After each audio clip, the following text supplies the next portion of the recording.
question though. Okay, so I know. But yeah, let's just start streaming. We could start by just making some yeah. announcements and stuff like Well, I'm gonna that. talk to you about the Islam thing too. Yeah, but let's mention that we're gonna answer questions soon. Okay, so I think we're live. Can you double check if we're live? Oh Yeah, yeah. we're live. We're Oh, we're working. live. Sweet. Okay. Yeah, we are live. So Awesome. should we go? Yeah. Go ahead. Hello, everybody. Welcome to another special episode of Secular Jihadists for a Muslim Enlightenment. My name is Alvi. My voice is a little extra sexy sounding today because I've been sick for the last couple of days. So if you hear any wheezing, please excuse me, and I'll try to mute myself as much as I can when I cough. Anyway, with me is Armin Navabi, as always. Armin is, as of this recording, he is fresh back from his time here in Toronto, where he was with Pangburn at the Sam Harris and Yeah, Brian Greene event. and you didn't come to see me. I was really, really sick. So I have, here's the thing, I have a toddler daughter, and when she gets sick, I get sick. It just is, that's the case. So I was actually planning to go. I even told Travis I was going to be coming, but man, yeah, Yeah. I couldn't get out. Oh, I, I just do it yesterday. so I'm seeing Harris Sultan on YouTube, Jim King on YouTube live chat, Cool. Soran is on Facebook live chat. Hi everyone. So Yeah, hey, everybody. specialist journalist on YouTube live chat. Guys, if you could post some questions while Ali goes through some housekeeping stuff, and then we'll go Mhm. through your questions. Give us your questions in the live chat. But go ahead, Ali. Yeah, so just a couple of announcements coming up. We have some really amazing, happy September, first of all, everybody. We've got some really amazing guests coming on throughout September. The most one who you'll know is Sam Harris. Sam Harris will be on the podcast on September 26th. We also have in a couple of less than a couple of weeks, we have Mohammed Sayed. He's the president of Ex-Muslims of North America. So he'll be on the show. We are also getting Abdullah Gondal. A lot of people really, really liked him in the last episode when we talked about Quranic history. So, he will be back, and this time we'll be talking about the biography of Muhammad and the life of Muhammad, the man and the mystery. What do we know about it? What do we not know about it? And so on. And we also have another guest named Zahra Kaku, and Zahra Kaku she's part of a Shia Koja community from East Africa, from Tanzania, and these are people originally Indian, and it's a pretty large, prominent community and close knit, and it's kind of unusual to see ex-Muslims from that kind of community. So Right. this will be a first. I think a lot of people from that community will find it really interesting, and will be interested in hearing what she has to say. And yeah, that's what's going on. One other thing I wanted to announce is October 2nd, I'll be speaking at the University of Toronto in Mississauga. Um, I'll be doing a lecture there. It's called the Snyder Lecture. It's a pretty honored to do it. It's a pretty high profile lecture. Last year, it was delivered by Margaret Trudeau, Justin Trudeau's mother. Anyway, I'm doing it this year. So if anybody's around the city in Toronto, Mississauga, anywhere in Ontario, please do check it out. That's on October 2nd, and I'll post up links to that soon. And finally, just the quick renowned stuff, secularjihadist.com. That's a website. It's up. For those of you who are listening here, who are here for the first time, if you can sign up as a patron for as little as $1, and you can get access and you can watch all of our interviews with the people I mentioned, as well as previous guests like Steven Pinker and Majid Nawaz and Matt Dillahunty and what have you, and a range of ex-Muslims around the world I've interviewed. You can watch video versions of it. However, and I actually met somebody this week who didn't know, who thought that it had to pay to listen to the podcast. That is Oh not true. no, it's free. Yeah, yeah. It is free for everybody. So Right. if you're a patron, that's amazing. We really, really appreciate it. But if you can't be a patron, we still want you in the audience. Check out the podcast. Just share it. Give us a rating on iTunes. There's a lot So of things you can do to so help us. what being a patron gets you is that, so when we do Q&As like this the both the audio version and the video version, the live version of the video as well, is available publicly. So to thank our patrons, what we have is that the guest episodes. It's going to be the video version of it, and the live video version of it is Patreons only. Some of them that are really big, we'll release them after like 6 months or 8 year publicly, just so that we could get noticed a little bit more and get more people to come to our podcast.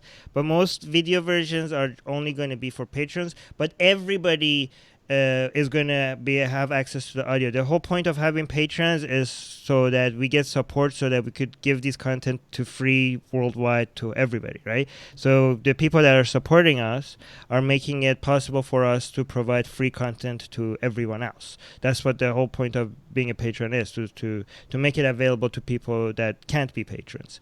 But we also now have, and I'm getting in the habit of like checking and scheduling it. I'm getting for our $5 plus patrons, we now have weekly meetings where we meet with them, like just like me and Ellie are talking right now. They come on and we talk to them.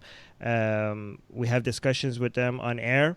So, they would be here as guests, and we could have some of them are going to be public, some of them are going to be private, some of them are going to be group discussions, some of them are going to be one-on-one discussions, and depending on which tier patrons they are on.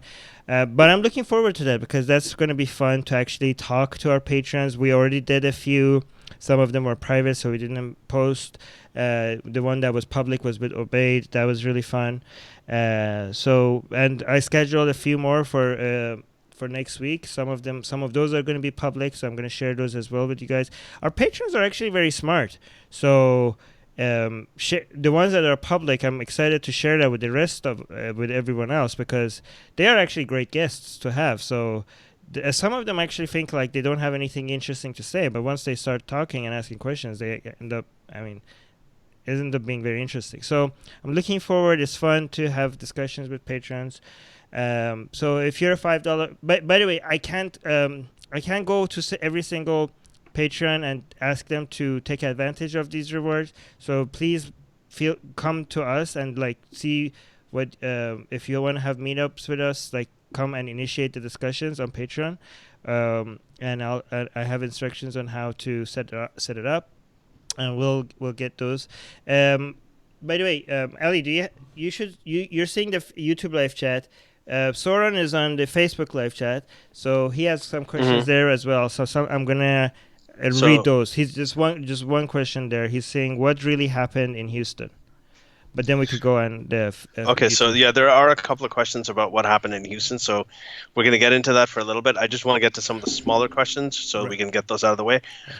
So for those of you who don't know the background, Armin went with ex-Muslims of North America to Houston to attend the ISNA conference. This is the Islamic Society. As part of ex-Muslims. That's what I meant. Yeah. This was the conference, the annual conference for the Islamic Society of North America, or ISNA, which Linda Sarsour and a lot of the cream of the crop of the Islamic community in the United States, essentially, and Canada, go and speak at. And he had some interesting experiences there. He was talking to people outside, and then there was a situation that happened at the Hilton Hotel and the Starbucks where he wasn't allowed in, along with some other activists, and we're going to get into that. So that's the teaser. So hold on to that thought. I want to get a couple of really, really quick questions out of the way. Oh man, okay, there's a lot of them. So first of all, this is the one I wanted to get out of the way. Praxis is saying, have you ever interviewed an Islamist? We actually have. So we had an interview. We've had Daniel Hakikat Jew. He's a conservative Muslim. You can look up that podcast in the past. And he is the guy who actually very famously, and this clip went viral everywhere. He was telling me and Armin how in an ideal Islamic state, Armin and I should be killed, and he is he's got a physics degree from Harvard, and he does live in the U.S. as well. So he is and he's actually a lecturer. He goes around speaking. So that was actually kind of interesting. So do check that out. Yeah, I don't like the term Islamist. Maybe Muslim fundamentalist or Muslim. Yeah. because I think he Islam described himself as a conservative Muslim, conservative and Muslim. then Yeah, well, and then you had we also had Asadullah al-Andalusi from the Yaqeen Institute, and he describes himself as a fundamentalist Muslim. So we also spoke to him. That's another episode we had. So we've talked to some conservative Muslims on this podcast, and hopefully we'll be talking to more. yeah. So they'll get that out. But anyway, now Armin, you want to talk about Houston? Just a quick summary. We went to Mohammed's. Oh, sorry. Before you start, I just wanted to say we are going to have Mohammed Yeah. Sayed from XMNA on a Yeah. couple of weeks from now to talk about this in detail. But Armin, just go ahead with your summary. So Mohammed Sayed and Sarah Haider set this up. They planned. They got a bunch of volunteers from XMNA, which I'm also a member of XMNA, to go to the ISNA conference and do some interviews with the Muslims there and introduce ourselves as ex-Muslims, see what kind of attitudes or feelings or beliefs Muslims have about ex-Muslims, right? I don't want to give in too much detail because I want to wait for Muhammad to come.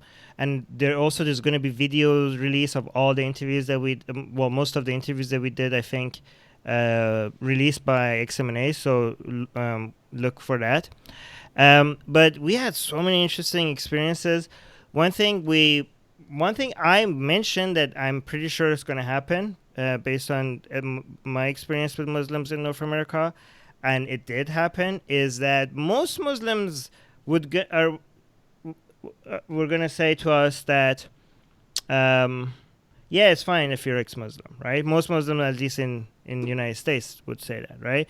And it's most of them. I mean, we did get some negative reactions. We did get kicked out of the conference, right?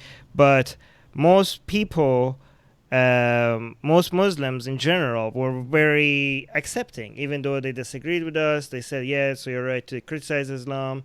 It's fine. It's fine that you're ex-Muslim." Yeah, you're right. The Muslims that kick ex-Muslims out of their family, or wish them ill, or ostracize them, demonize them, it's not wrong. Blah blah blah. All of that. This is America. Everybody has a right to criticize. So most Muslims were okay. I mean, there were a couple of bad experiences, but most of them were pretty chill. And I kind of wanted to. I kind of knew that was going to happen, and that's what I wanted to document. Because the beauty of that is that when you show that to other Muslims that are not that chill, you're like, hey, look, you can be Muslim and you can be chill about people shitting on your religion, I guess, right? So, I mean, its demonstration works better than just telling people that they need to be okay about people criticizing their religion. Showing them that it's possible, I think it works a lot better. But what was... The Muslims were not very intimidating, but we met a whole bunch of other people that are very intimidating. Where we met some communists that were there protesting Antifa. We met the Black Panther that came up with some very heavy ammunition. You met Antifa? Well, I mean, and Black Panther was there defending the communists. I don't know what the hell was going on there. The communists sang the azan. The call to prayer in defense of Muslims. They were fighting with the Christians that were protesting there. The Christians showed up with a whole bunch of guns as well. Did you take a time machine and go back to the Crusades? Because this sounds like the fucking Crusades. It was so crazy. So we had the Black Panther with guns. The Black Panther with guns, with heavy guns, defending the communists that they had guns from the Christians with the guns. At the Muslim conference, and the Muslims were like watching this and like, what the hell's going on? Like, this whole thing was about Islam, right? So, but these people were having their own fight about Islam in the corner, while Muslims were like, who's on our side here? What's going on? Like, they thought the communists were, again, like, the communists look like the crazy ones. So they're like, who are these guys? They were angry. And I was like, pointing, no, these guys are actually defending you. And they were like, what? Like, I think they were freaked out by the communists defending them. I mean, they were weird. Like, I think a lot of them didn't understand why people with swastikas, no, not swastikas, with sickle, the crescent and the sickle, and hammer were singing the azan. Maybe because the sickle looks a lot like a crescent in a star. Yeah, that sign.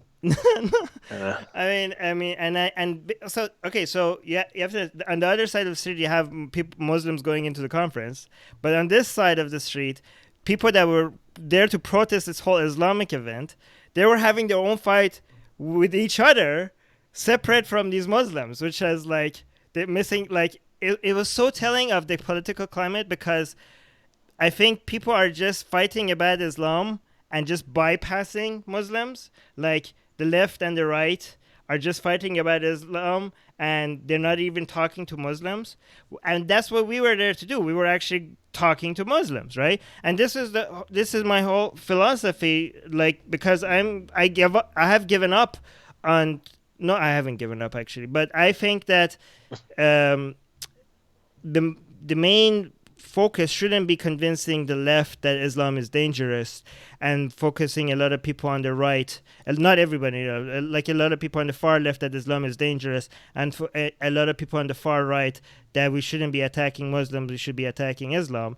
The main fight should be us going to Muslims and either and telling them about us, telling them about ex-Muslims, telling them about atheists, telling them that to accept us, telling them to that hey, we're going to criticize you, but we wish you no harm. We should go directly to Muslims, right? Because these fight between the right and left is ignoring the entire thing that we're trying to address. So this whole event was exactly everything that I was trying to tell people was happening right there. You had the far left communist people fighting the far right Christians, but the Muslims were completely on the other side of the street, and they didn't even care about the Muslims. The fight was between them, right?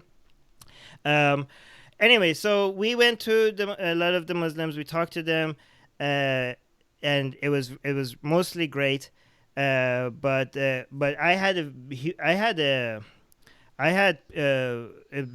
this is not out yet. I had a huge fight. Like I didn't fight. Like very crazy interaction with some of these communists. Right. So that's gonna come out. The communists hated ex-Muslims. Like as soon as they saw we were ex-Muslims, they're like, "Get the fuck out! Get the fuck out!" Like, They're supposed to be atheists. They're supposed to be anti-religion in general. what are you protecting? Like, are you protecting Muslims because they're minority groups? Because that's also ex-Muslims. So once you notice that we're ex-Muslims and you hate us, then what is it about Muslims that you like? Is it their Islam that you like? What aren't you like? What the hell are you? They're confused. Like I think there's a lot of communists out there who don't really know what communism is about. There's a lot of Like I remember there's a lot of people who attack socialism who don't know what socialism is. There's a lot of people who say they're socialists and they don't really know what socialism is either. Right. There's many people who don't understand libertarianism and they call themselves libertarians. And as we know, there are many people who call themselves leftist liberals and they have no fucking idea what liberalism is. Right. So there is it's I think that's what happens when you there's just a lot of anger, a lot of outrage, and it's what happens is when you amplify everything, you hear nothing. Right, and okay, the Christians, the guy with the Christian side was pretty funny too. He was talking about Jesus the entire time with his loudspeaker, and he was like, at one point, I remember he saying like, Muslim to the Muslim woman on the other side of the street, I want to tell you what Jesus have to offer you. And like, why are you? What does that mean? That's weird. Why are you only talking to the Muslim woman? But he was so cringy. Like, I don't know. And every time we went, like not every time, a lot of times when we went and talked to the Muslims, Muslims were like, "Are you with those other like? Who are you with on the other side?" Like we always had to clarify, we're not with any people on the other side of the street. We're ex-Muslims. Those people on the other side of the street, they're crazy people. We're not with them. But yeah, but that was fun. But first we were in the doors of the ISNA conference. It was open. Anybody could go in. So we went inside. But at some point, I think somebody went and reported us, and security came and asked us to leave. And that was fair. It was their conference. And I guess, it's not fair, but we didn't, we, as soon as it's their conference. As soon as they asked us to leave, we didn't fight. We didn't do anything. We like, okay. And say they said stop recording inside. We said, okay, we'll stop recording. And we went outside and we started interviewing people in the street. No, we didn't at all make a fuss about that. As soon as they asked us to leave, we left, even though everybody else was allowed to go inside. But I mean, it's their conference. They can, I guess. But then we got kicked out of. So at least at their event, we were actually interviewing people, right? But on the other side of the street, there's a Starbucks. A Starbucks part of the Hilton Hotel. Okay, there we're not interviewing anybody. That was just our resting, location where we go grab water, grab something to eat, grab something to drink, recharge our batteries. The Starbucks was not. We weren't talking to anybody. We weren't interviewing anybody. We just chilled there. Okay, and this is Starbucks. Had nothing to do with the conference. Separate from the conference, separate building, completely on the other side, and I was outside interviewing people. Lina, Atif, and Hazar were there. I think it was three of them. I think there was a fourth. And there's video of this online. So. No. This part, the first part, there's no video of it. The second part, okay. They kicked them out. Like, you need to leave. And I remember when I was interviewing people, I was going to go find Qada, and I see Hazar coming back from Starbucks, and she's like upset, like she's like, like what's going on? She's like, they kicked us out. Like, what? Where? Like she said they kicked us out of Starbucks. I'm like, okay, we're gonna go there. Take us there. Like, I was like, we can't get kicked out of Starbucks, and I wanted to record us because. This is completely different from the first time we got kicked out. I think that one, even though the first one was not, I don't think it's fair, is completely legit, right? I mean, we're interviewing people. They don't want us interviewing their people. They can ask us to leave. It's their conference. It's not. It's their conference. We left. Didn't even complain. All right. This is fucking Starbucks, and I wanted to know why we're being kicked out. And this is not Starbucks in the location that the conference is. This is completely separate. So I go there, and I wanted to go inside to see if we're gonna get kicked out again. But I see from the other side of the street that the security guy is just looking at us, like they know that we're going there, so we're not gonna make it in it anymore. So we go there, and the security guy comes, and there's video of this. Go look it up on Ex-Muslims of North America's YouTube channel. And because I told our camera guy that they're going to ask you to stop recording when we get there. I knew they're going to ask him to stop recording. I like, do not stop recording, okay? Because we're going to be out in the street. So, like, don't let them intimidate you to stop recording. We can record whatever the fuck we want. So we went there, and they said you can't go in. And here's why I think a lot of people are confused about this, because a lot of people are telling us, like, well, they have the right to kick you out because you were there to, cause trouble or something. Like, yeah, it's private business. It's their property. No. A lot of people are confused that this was not the part. This was where we got kicked out of had nothing to do with ISNA. Okay, first of all, we weren't protesting. We weren't interviewing people in Starbucks. This is a completely separate building. We were just drinking water, eating food, and charging our batteries. This is what we were doing in Starbucks. This had nothing to do with the conference. We didn't talk to us, and we were sure every time we went to the Starbucks, we turned off our cameras before we get there. We went inside, right? So this had nothing to do with that. They kicked us out because the hotel that the Starbucks was in, the Hilton Hotel that the Starbucks was in, was holding a lot of Muslims that were coming to the ESNA conference, right? And we asked the security guard, like, why are we being kicked out? And he pointed out to our shirts, right?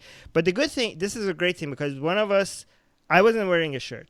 So it was this made it very clear, because Hazar asked, can Armin go inside? And the guy said no, but even though I wasn't wearing the shirt, right? And I asked, can Hazar go inside if she takes off her shirt? So the thing is that our shirts, first of all, the shirts, what did the shirt say? The shirt said, one of them said, God is great, and it had crossed God out, and it said love. God is the greatest, crossed God out, and it said love is the greatest. The other one said, I'm an ex-Muslim, ask me why, something like that. Oh, no. something about ex-Muslims' rights. Wait, what was it? Yeah, something like "We are ex-Muslims, ask me why," or "I No, am no. an ex-Muslim, ask me why." Yeah, but I think there was a third statement as well about ex-Muslim rights. Yeah. Anyways, but imagine if the shirt said like, "I'm gay and I'm proud," or if a shirt had like the rainbow flag on it, and they kicked them out, right? Or This even would, if it said, "I am a lapsed Catholic," or "I am a secular Jew," or "I am an or ex-Scientologist." I'm If Muslim. Ask me why. yeah, if it said any of those things, If it it said wouldn't I'm matter. Muslim, ask me why. I said like, okay, your shirt you says you have to kick you out. Like this would be fucking national news right now if they first of all they say you're part of the protest. We're like we're not part of the protest. We're not the protesters. The protesters are the communists and the Christians and I don't know the Black Panther. What the fuck they were doing here? I don't know, but I don't understand what Oh this man, had to okay, do with I'm the gonna Black mute Panther. myself. I gotta. But Yeah, we're not part of a protest. We're talking to Muslims, and the Muslims were welcoming us.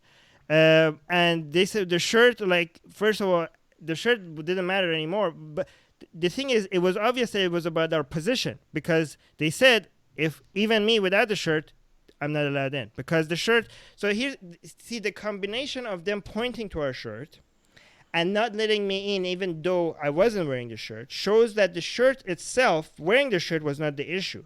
The shirt showing what we stand for was the issue. So who we are, the combination of them pointing to the shirt and not letting me in, even though I wasn't wearing the shirt, exhausts every other possibility other than the fact that our position was not welcomed in their Starbucks. You know what I mean? right. The combination of those two factors together. Anyways, all of this, if all of this is recorded on video, so go check it out, see if you have a different interpretation. But the good thing is that Sarah Hayder and Mohammed Sayed, they reached out to FFRF. Is that right? Oh Freedom yeah, for and Andrew Seidel was our previous guest, Yeah, Andrew and Seidel from the yeah, Freedom from Religion Foundation, who was our awesome guest. guy. Yeah, he now drafted a letter, and now the Freedom from Religion Foundation is going after Starbucks and Hilton, and I don't know. So this is going to be interesting. We'll see. Oh, Because and just a quick note. Andrew Seidel, again, very recent episode. I think about 3 or 4 episodes ago. He's a constitutional civil rights attorney, and right now there's the whole Brett Kavanaugh confirmation thing going on, and Brett Kavanaugh has said he wants to tear down the wall between church and state. So we had a bit of a conversation about that. So do check out that episode if you're kind of interested in what's going on all right. in the headlines right now So too. we have a Yeah. million questions we need to go through. We have also Yeah. some Okay. So Facebook let's. questions as well, right? Yeah. Okay. So let's start going through that. Jim. So I watched. Okay, starting off light. So I watched the old Superman movie. S-Man Superman tries to reverse the rotation of the Earth. If he did stop the rotation of the Earth, would we all go flying forward like a ball in a car that stops? Wait, what? If Superman stopped the rotation of the Earth, what would happen? Would we all start go like a car would be be flung off the surface of the Earth? I don't know. I don't know. I don't really know. I don't know. But I like how Superman has. I don't. But I'm gonna answer a different question. Do you think it's fair to compare DC superheroes and Marvel superheroes to pantheon of gods? Like it seems like. I saw your tweet about that. I think I thought it was a very good comparison. Well, Like we enjoy those things. The comparison has been made before. I just compare. What I did in that tweet was to see what the differences are. So the similarities were pointed, but the difference is that we now know these so-called super pantheon of gods are not real. Like we get to, because a lot of people point to the point of religion is to have fiction and enjoy like these stories, right? You have these stories that you get moral lessons from, right? But the thing is, like, look, we have these stories as superheroes, and we don't believe that they're real, and we can still teach people like. I mean, if it's done right, like maybe in Harry Potter, we could still get moral lessons for them without belief. The belief part is the issue, right? So the difference between the pantheon of superheroes compared to the pantheon of gods in ancient history is the belief part. Anyways, that was the tweet. Yeah, go on. Anyway, I googled the answer to this. It says if the Earth stopped spinning suddenly, the atmosphere would still be in motion with the Earth's original 1,100 mile per hour rotation speed at the equator. So the atmosphere is still going to keep on moving. All of the land masses would be scoured clean of anything not attached to bedrock. So yes, you'd be flung off the earth. Oh, Anyway, cool. now that we've solved that, let's move on. um, okay. Anyway, there's another one from Jim. We'll come back to that, Jim. But thank you for your questions. Um, Ronan Ackerman is asking, what do you guys think of Maxime Bernier? Maxime Bernier he was a candidate for the Progressive Conservative Party here in Canada. This is local Canadian politics, so I won't get into it too much. And he has broken from the party. He had some differences with the party leadership, and now he wants to start his new party. I think in Quebec. I'm not. I don't know too much about Yeah, this I didn't know situation, much. but I know it's happening. But anyway, Yeah. yeah. So I don't know enough to have an opinion about it yet. Go. Okay, so Kirill is asking, what do you think of Yasmin Mohammed, who's a previous co-host on this podcast? What do you think of Yasmin's negative reaction to XMNA's Houston action approaching the Muslim guests at the conference? She tweeted some critical comments to Sarah Haider. No, but if you follow the tweets through, you'll see that they resolved it, and Yasmin said that Yasmin changed her mind. So you have to, Okay, yeah, I yeah, think you I have saw. to, I you think I have saw to, that. Yeah, you yeah, I have to remember. read the tweets, their interactions all the way through. They actually, Sarah. So I think Yasmin had the misunderstanding that most people had with the video, that we didn't go there to storm people there. We weren't attacking anybody. We were nice to the Muslims there. And the fact that this Starbucks had nothing to do with the ISNA conference, it was completely separate. I think Sarah clarified that, and Yasmin was very good at changing her opinions, and Yeah. they even exchanged hearts at the very end. So I think it was a pretty good. Exchange hearts? No, like Okay, yeah. Oh, Jesus. Okay, never mind. exchange. I don't know what you. Okay, I'm sick, guys. I'm sorry. Okay. I No, mean, not sick as if in you I'm actually, sick physically. that was a very good example of a conversation done right, because both of them, like, the Sarah clarified, Yasmin changed her opinion. That was a very good conversation there. So don't just look at her reaction. Look at the entire conversation after that. Yeah, and it was from what I recall, and I saw it just in passing. I think it was a very sort of minor thing. I think they're pretty No, much I mean, 90% of the thing. a lot of people thought that we got kicked out of Starbucks because we went to the conference, and this was like somehow associated with the conference, and we were like storming. People were like going there, like, it wasn't anything like that. First of all, at the conference, most Muslims were happy to talk to us, right? And they were very tolerant, very nice. This was non-Muslims, that are offended on behalf of Muslims, that are not tolerating us, and this was at a location that was completely separate to the conference, and at a location that was open to the public that was not open to us. So it's very different. Yeah. So Brian Harrison is with his usual trademark thing. I wanted to say that my brother Takashi69's music video Fifi. You've mentioned this many times. I have not been able to find the video. So unless you find a way to send me a link, I don't know what to do. I would love to promote your brother, but I can't right now. Okay, so so that was practice. Okay, so Shiraz A. This is an interesting question. It's more of a comment. I am an ex-Ahmadi Muslim, atheist now. So the Ahmadis are basically it's this group mainly in the Indian subcontinent, right? And they believe in a prophet or a Messiah that came after Muhammad, and because of this reason, they're called apostates. They are persecuted. They are killed. I think as little as a couple of weeks ago, there was another Ahmadi mosque where many dozens of people were killed. So it's actually a horrendous situation. This is a very, very persecuted group. And, what's more is that this group is actually reformed, in quotes, Islam in a way, because they had an extra prophet, in a way that gets rid of the violence and gets rid of the jihad. So if you are an advocate for reform, I think Armin and I have talked about our views on that. But if you are, then this is one group that is actually not like the mainstream Sunni Muslims and the Shia Muslims who are No, doing okay, jihad and but we stuff all the talked time. about it, so I would disagree with what you're saying. But go on. Yeah. No. I'm Because not talking. because what Ahmadis do, they go and say like, "Hey, Islam is peaceful. Look at us." So basically, they're providing cover for all of Islam They are. Yeah. by That, making that it look like they are representatives of Islam. But go on. right. So yeah, we don't agree with them at all. Yeah. But the thing is that this is a very persecuted community, and so if people don't know, however, I've been very, very encouraged. However, the faith is still bullshit, right? Like Yeah. the religion and the beliefs are all obviously Yeah. there's no prophets, there's nothing. So, and I have found recently a lot of people who are ex-Ahmadis.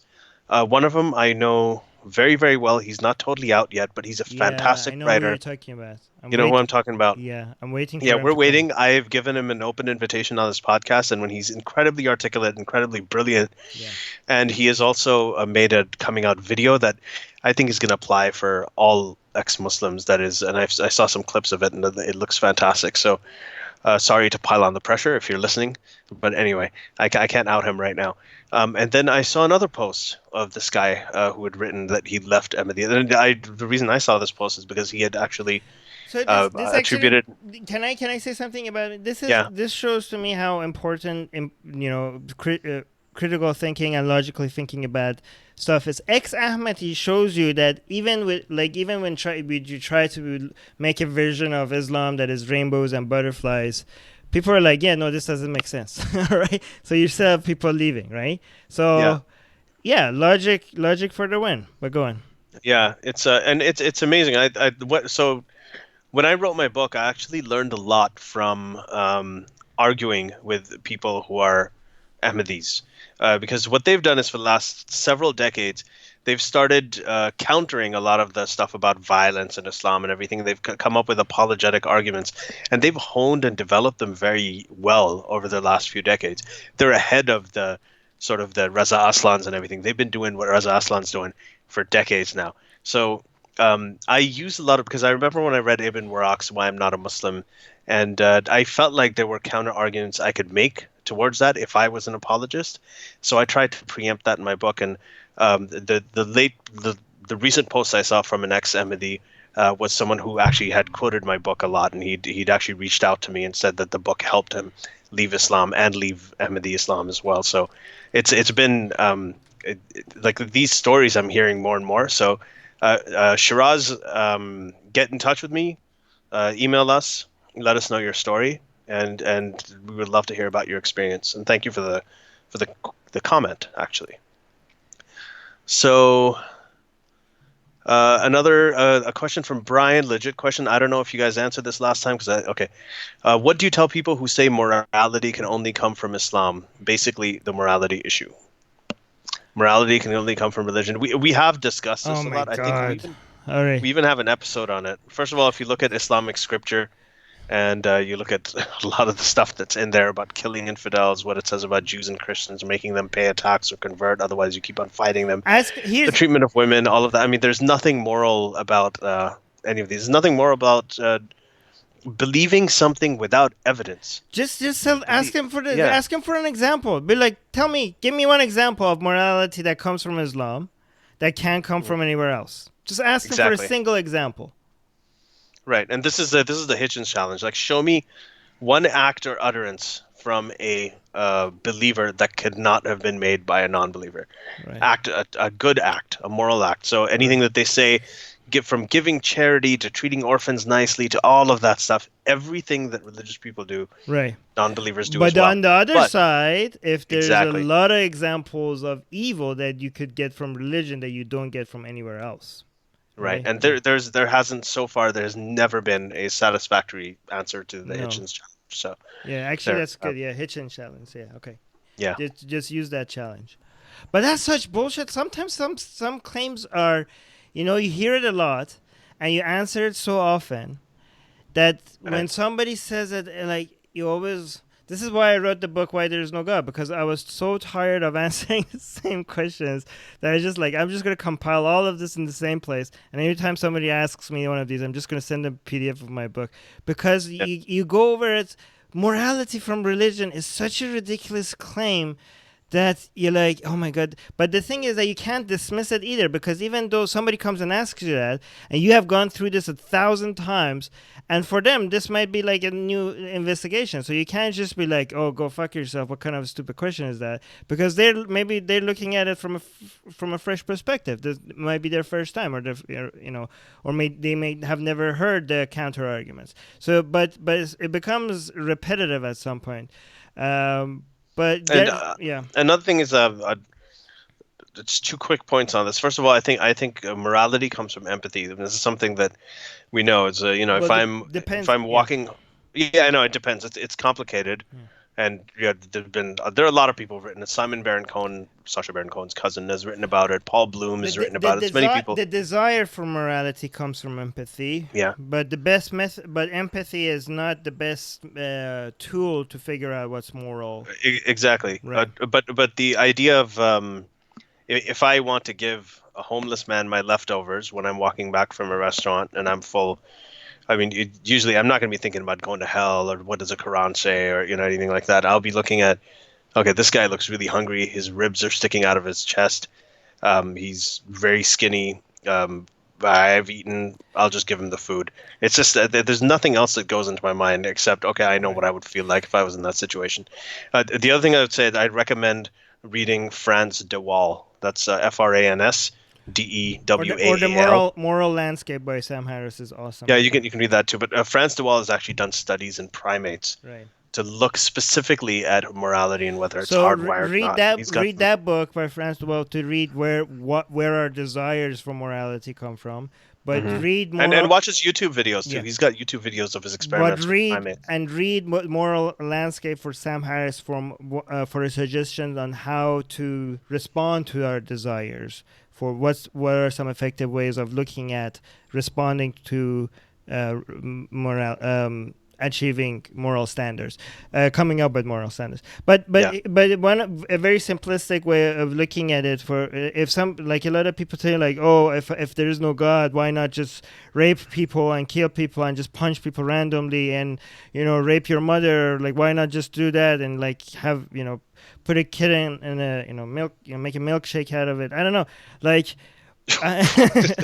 You're elaborating on the examples quite a bit.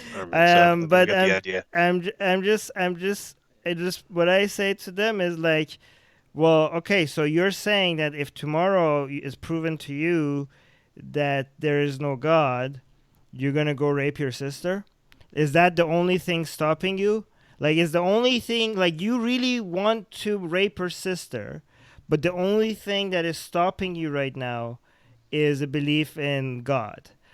If that's the case, first of all, what kind of person are you? Seek help, right? Yeah. First of all, keep your Islam, right? Because please keep your Islam, because you're. But also go see somebody like you, because I think I'm not sure how long this Islam is going to hold you back. Okay, because I don't think it's enough, because Islam hasn't hold people back from doing shitty things. If you have that desire to go rape and murder people, I really suggest that you go, because you're not like the rest of us. Most of us. Yeah. All right, go on. Okay, so it looks like there are a couple of more questions about your Houston incident. Jim wants to know how many protesters were there and how many people were at the conference. I don't know. Yeah. I don't know. It's hard to. I mean, There are usually thousands at the conference. Yes, the conference is massive. This is one of the largest gathering of Muslims in the United States. The protesters, I suck at looking at the audiences and guessing the sizes, because whenever I've did that, people are like, "No, you're far off." You should have been Trump's press secretary when he got inaugurated. He would have loved you. Yeah. Yeah. But it was crazy outside. Like, the thing is that most of the conference was inside the convention, the venue, and we were not allowed in there, right? So here's what I would tell you: the crazy people outside, the communists and the Christians and the Black Panther, they were making so much noise that a lot of Muslims, because when we were asked to leave the venue, we were like, okay, most Muslims are inside, and now we're not going to be able to interview them. But the good thing about the crazy people was that they made a lot of Muslims curious to see what is going on, so they kept on coming out to see who are these protesters, and that gives us a lot of opportunity to reach out to them and talk to them. So that was the positive side of the Black Panther, yeah. Because if they didn't come out when we were outside in the street, we wouldn't have that many Muslims to talk to. Yeah. Okay, so do you think, Specialist General is asking, do you think promoting atheism as opposed to religion or faith is the best strategy for improving humans' quality of life? Yeah, Armin? of course. But here I will rephrase your question. If you're saying as opposed to religion and faith, No, I'll rephrase your question. Is promoting facts over nonsense good? That's basically what you're asking. And if you rephrase the question like that, then anybody could tell you the answer is yes. yeah, I think that promoting atheism, I like the word atheism, but even if you don't like it, I think promoting, I actually like, I think being an anti-theist is a better position. I like the idea of being opposed to things rather than being for things. Like, if you're opposed but that's to, what atheism already has, the opposing thing in it. You know what I mean? it means, so yeah, anti-theism, atheism. Like, the thing is, if you, for instance, if you're like, if you look at the feminist movement, if you just oppose misogyny, if you oppose inequality, if you oppose sexism, then I think that's a much more consistent position. It's a more unifying position. Whereas when it becomes a thing and now you're standing for stuff, then nobody can really agree on what you're standing for. But here's the thing: I don't understand even. I don't not to belittle the question, but I don't understand why this is a question, because it's as if asking like, okay, the vaccines don't cause autism.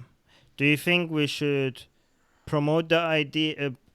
I love this. Yeah, I love go that. out and promote the fact that it's nonsense to think that vaccines promote autism. Do you think that's a good thing? Yeah, that's a good thing, right? It's people who think the Earth is flat. Do you think that we should promote round Earthism as opposed to flat Earthism? Yeah, Right. I think we should. Yeah, we should. That really is. I'm sorry. That really is how basically we see it. Yeah. I mean, it's just so obvious that if you talked about promoting atheism versus the idea of a higher power, I would have some respect for that, even if I don't necessarily agree with it completely. I might agree with it partially. But if you're talking about as opposed to religion or faith, religion is pretty much a bunch of fairy tales. All of them are. I mean, some are more dangerous than others. Not all of them are equal. One thing they all have in common is that they're all bullshit. Faith is believing things without evidence. It's like hearsay, hearing a rumor and saying, "This is it. I believe this. I'm going to live my life by it." That's faith. These are not virtues. These are stupidities that the grown adults should not be subscribing to. The example whatsoever. I give is like, let's say you sign up with an insurance company and your house burned down, and then you found out that this insurance company was a fraud and they don't pay you up, right? They don't pay, right? And now your friend is now looking for an insurance company, and he's looking in the same insurance company that you were conned at. Now the question is like, should I tell him? Yeah, all right. Yeah, I think you should tell him, right? Isn't that enough? Yeah. Anyways, that's my. Yeah, that's yeah. I think that those are good answers. We're in agreement. Right. But by the way, thank you for the question. I know we're kind of joking around about it, but that's a really good question. It's an important question, and I'm glad we talked about it. So, anyway, going on. Carol saying, what do you think of Geert Wilders? This is the Dutch member of parliament, the far right guy, recently canceling the Muhammad cartoon contest. So the background on this. Oh yeah. Yeah, he canceled it. So why? That's a question. Like, what do I think? I honestly, a guy who's throwing a Muhammad cartoon contest. I think that we should draw Muhammad cartoons just because people tell us not to. I like that. Like a Dutch MP holding a contest, I think I personally, it's not the kind of thing that I would do. But honestly, you should have gone ahead with it. Yeah. You should go ahead with it if Muslims want to show that they can deal with this stuff, and this stuff is not a threat to them. That you're drawing cartoons of their prophet. How weak is your faith if drawing a cartoon of your prophet is a threat to you? Yeah. Blasphemy. If blasphemy is a threat to you, your faith is weak. If you want to show your faith is strong, go about your life, do your thing. Don't give them any cover. Just whatever. Let them do their shit. I mean, I mean, the point But is to show them how weak their faith is. But right, if yeah, but this is a win for Gert Gert Wilders because the people who protested proved its point. I mean, in Pakistan, it was mainly what was happening is there were huge crowds coming out in Pakistan. They were sending death threats, and he couldn't guarantee the safety of his people. And I think that it was a win when he said, "Okay, I'm going to have to cancel the contest because these people, the Muslims, yeah, proved my point. They proved me right, and the Muslims who protested did prove him right. They right. proved him right. He was saying that, that his whole point was that if we do this, if we just draw cartoons, these people will lose their shit. They say that Islam is a religion of peace, but they will come out to kill you if you draw a cartoon. And he was proven right. So I think that this was a win for Geert Wilders, and I think he knew that when he was canceling it. Hmm. Yeah. It would have been a bigger win if he managed to have the contest. And Yeah. yeah, we'll see. I Yeah. hope more people go. If you have the ability. By the way, I think we should move from drawing Muhammad and just everybody should start doing Allah is gay. I think because I think we should spread the risk on that one because I'm getting too many death threats now on that. Like Yeah, yeah. That's too much if focus on Armin. yeah, We need other people to take the threat load too. I can don't do it if it's just one of you because the pressure is way too much on like less than 10 people. But I'm getting a lot of heat on me right now. If you could just check my inbox, if we I want to. If we could, there be like 1,000 of us. I think we could spread the risk a little bit because this is not. Well, I mean, this is. I know that we're kind of smiling and joking about this, but this is actually true. I mean, when the Muhammad cartoon thing happened in 2006, you had the Danish cartoon controversy, and that was a big deal. A lot of people died. There were riots all over the world. Right. And then you had the Charlie Hebdo thing, and a lot of stuff happened too. Now people are just used to it. Even most Muslims are like, okay, Yeah. whatever. So it's only I mean, even the protests for But this Garrett Wilders thing really were focused mainly in Pakistan. I don't think most people around the world, most Muslims around the world, they were just like, okay, whatever, it's happening again. right. You know? Don't do it if you can't handle the risk or the threats because it could get to you. Okay. Yeah. So, Like don't do it and then all of a sudden you're at risk and you're like, Armin, this is your fault, now I'm at risk. Okay, don't fucking do it. Okay, unless it's not fun. Okay. yeah. Right. Theomachy. Often Islam is defended by regressives who support secularism and oppose political Christianity and the whole Judeo-Christian values propaganda. And then he has another thing after that. Do you think reminding them how Oh, Judeo-Christian Islam actually is would make them reconsider their defense of Islam? That's a good question. I try to do that whenever I talk to sort of like leftist regressives. Actually, try to do that when I talk to more conservative people because they try to single out Islam. They're like, well, a lot of them happen to be very religious fundamentalist Christians, and their main focus is on Islam and discrediting it. And I like trying to tell them how Judeo-Christian Islam is and how a lot of Islam was actually derived from Judeo-Christian values, more so than America, by the way. And then when you talk to regressives, we try to tell them, like, if you are if you have a problem with all these evangelical preachers, and if you have a problem with all these sort of fundamentalist Christian the people who talk about oppressing women, who are anti-choice, who are anti-same-sex relationships and gay rights and all that stuff. If you oppose that, I mean, Islam's got that by the truckloads as well. So why would you oppose the exact same thing when it comes from Christians and not when it comes from Muslims? That means it's not about the idea; it's about the identity. That's how you get into identity politics. So right. I think for both of these audiences, the fundamentalist Christian conservatives and the regressive leftists, they tend to. I think both of them need a good lesson on this.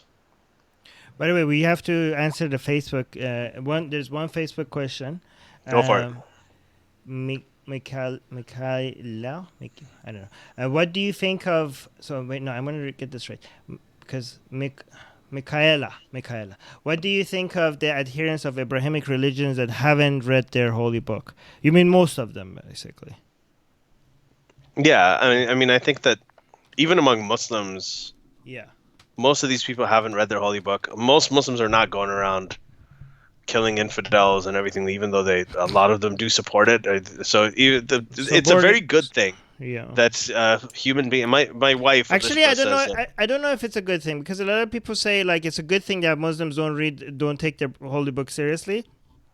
I No, no, I don't was saying think, something more general. I was saying that I was going to but quote Elishma on this, where she said that most humans are more moral than the yes, scriptures that they hold sacred, and exactly. that goes across the board to But different extents. a But lot of but yeah, that's a very good point. But a lot of people think that Muslims not taking their holy book seriously is good because if they did, they would be like out there killing everybody, it depends on and the killing. scale.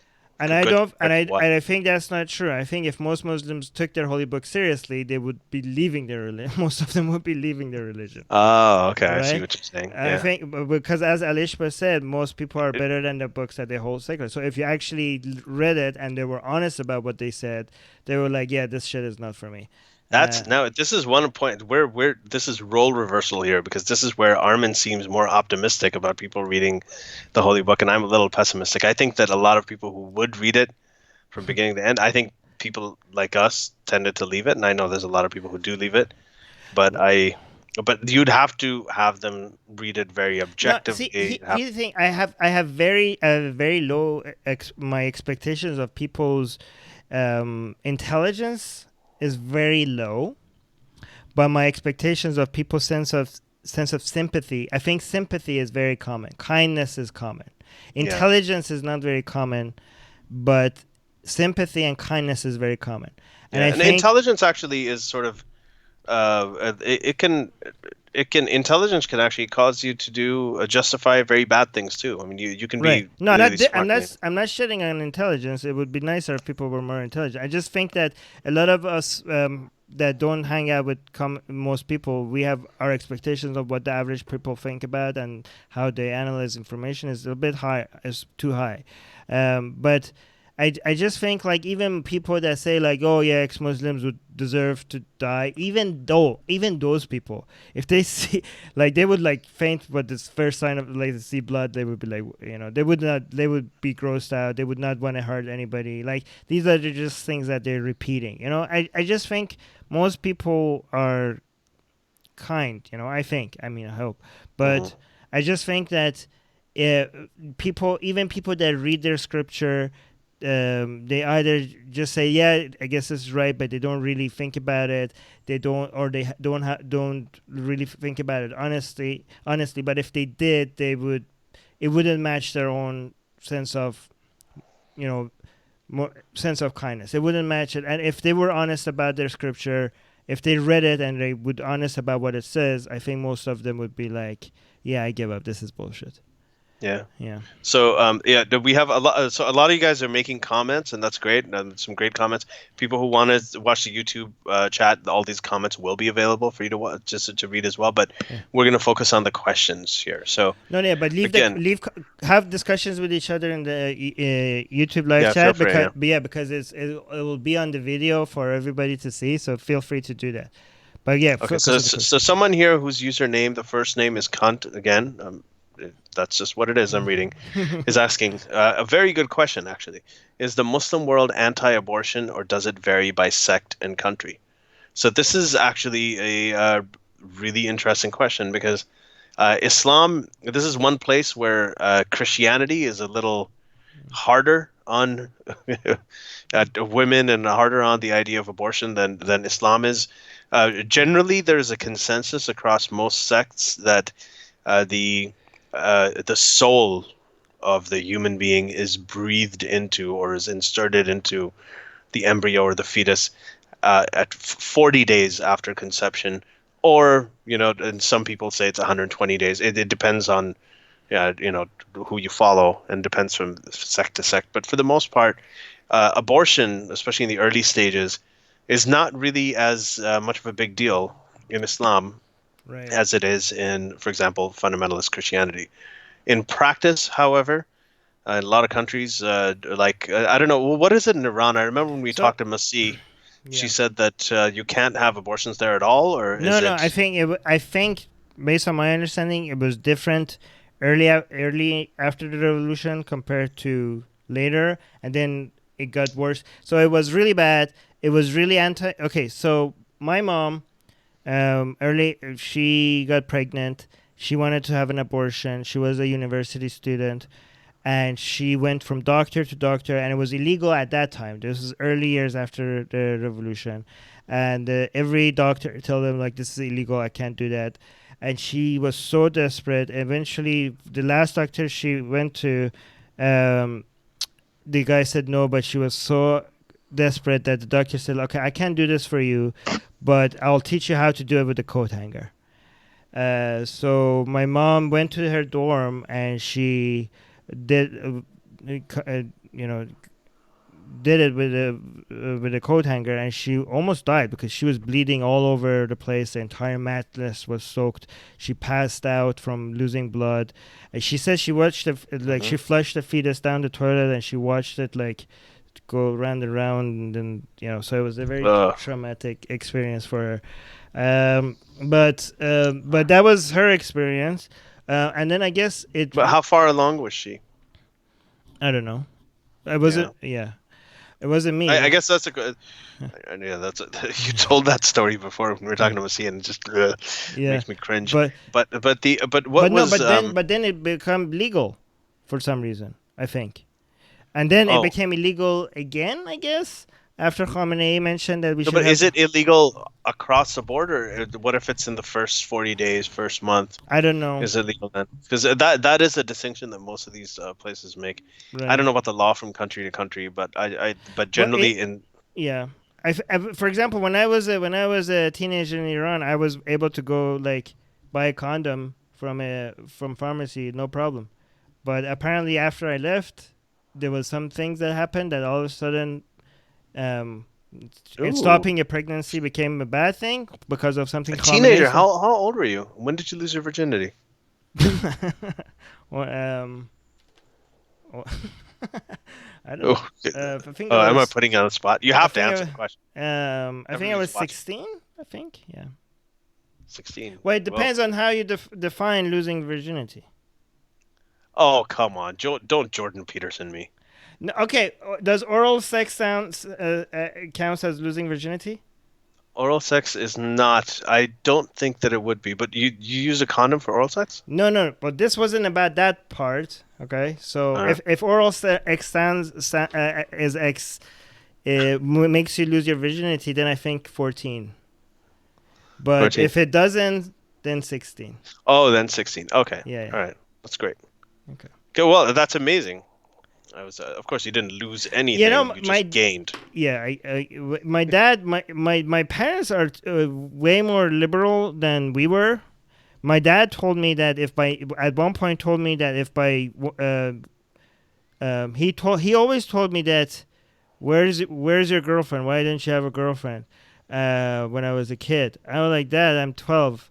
Leave me the fuck alone. And he was like, if you ever need the house alone, let me know. I'll take the entire family somewhere. I was like, fuck, leave me alone. Oh my God, he was really worried about you. Yeah. At some point, I remember. We gotta get this Basiji lady. This is in Iran, okay? Think about how liberal my parents are in Iran. And my dad at one point told me that if I don't lose my virginity for another year, I'm not his son anymore. This is my. Okay, so yeah, I was under a lot of pressure. Lots of performance pressure. Yeah. Right. Anyway, so yeah, that was a nice little tangent. When we were traveling out in Cyprus, I was 12 years old, and he took me to a strip club, and he paid the security. I don't know how they let me in. I was a fucking kid, and there was like naked women everywhere, and there's like. He said he brought somebody, like a woman. He gave me like the stripper gave me like a dance, and the woman looked at my dad like, do you want me to take him for a private dance? And my dad looked at me like, do you want to? I was like, no. My hand. She took my hand and put her in her bra, and my hands were shaking. It was so awkward because my dad was like sitting right next to me. Did you feel traumatized, or do you feel? I don't know what I was feeling. I was feeling a million things at the same time. Because you were underage. Yeah, I was underage, and she stole my wallet. That's Yeah. what you're worried about? Okay. No, no, no. I wasn't worried No, about that no. at the time. But when I left, I noticed that she stole my wallet.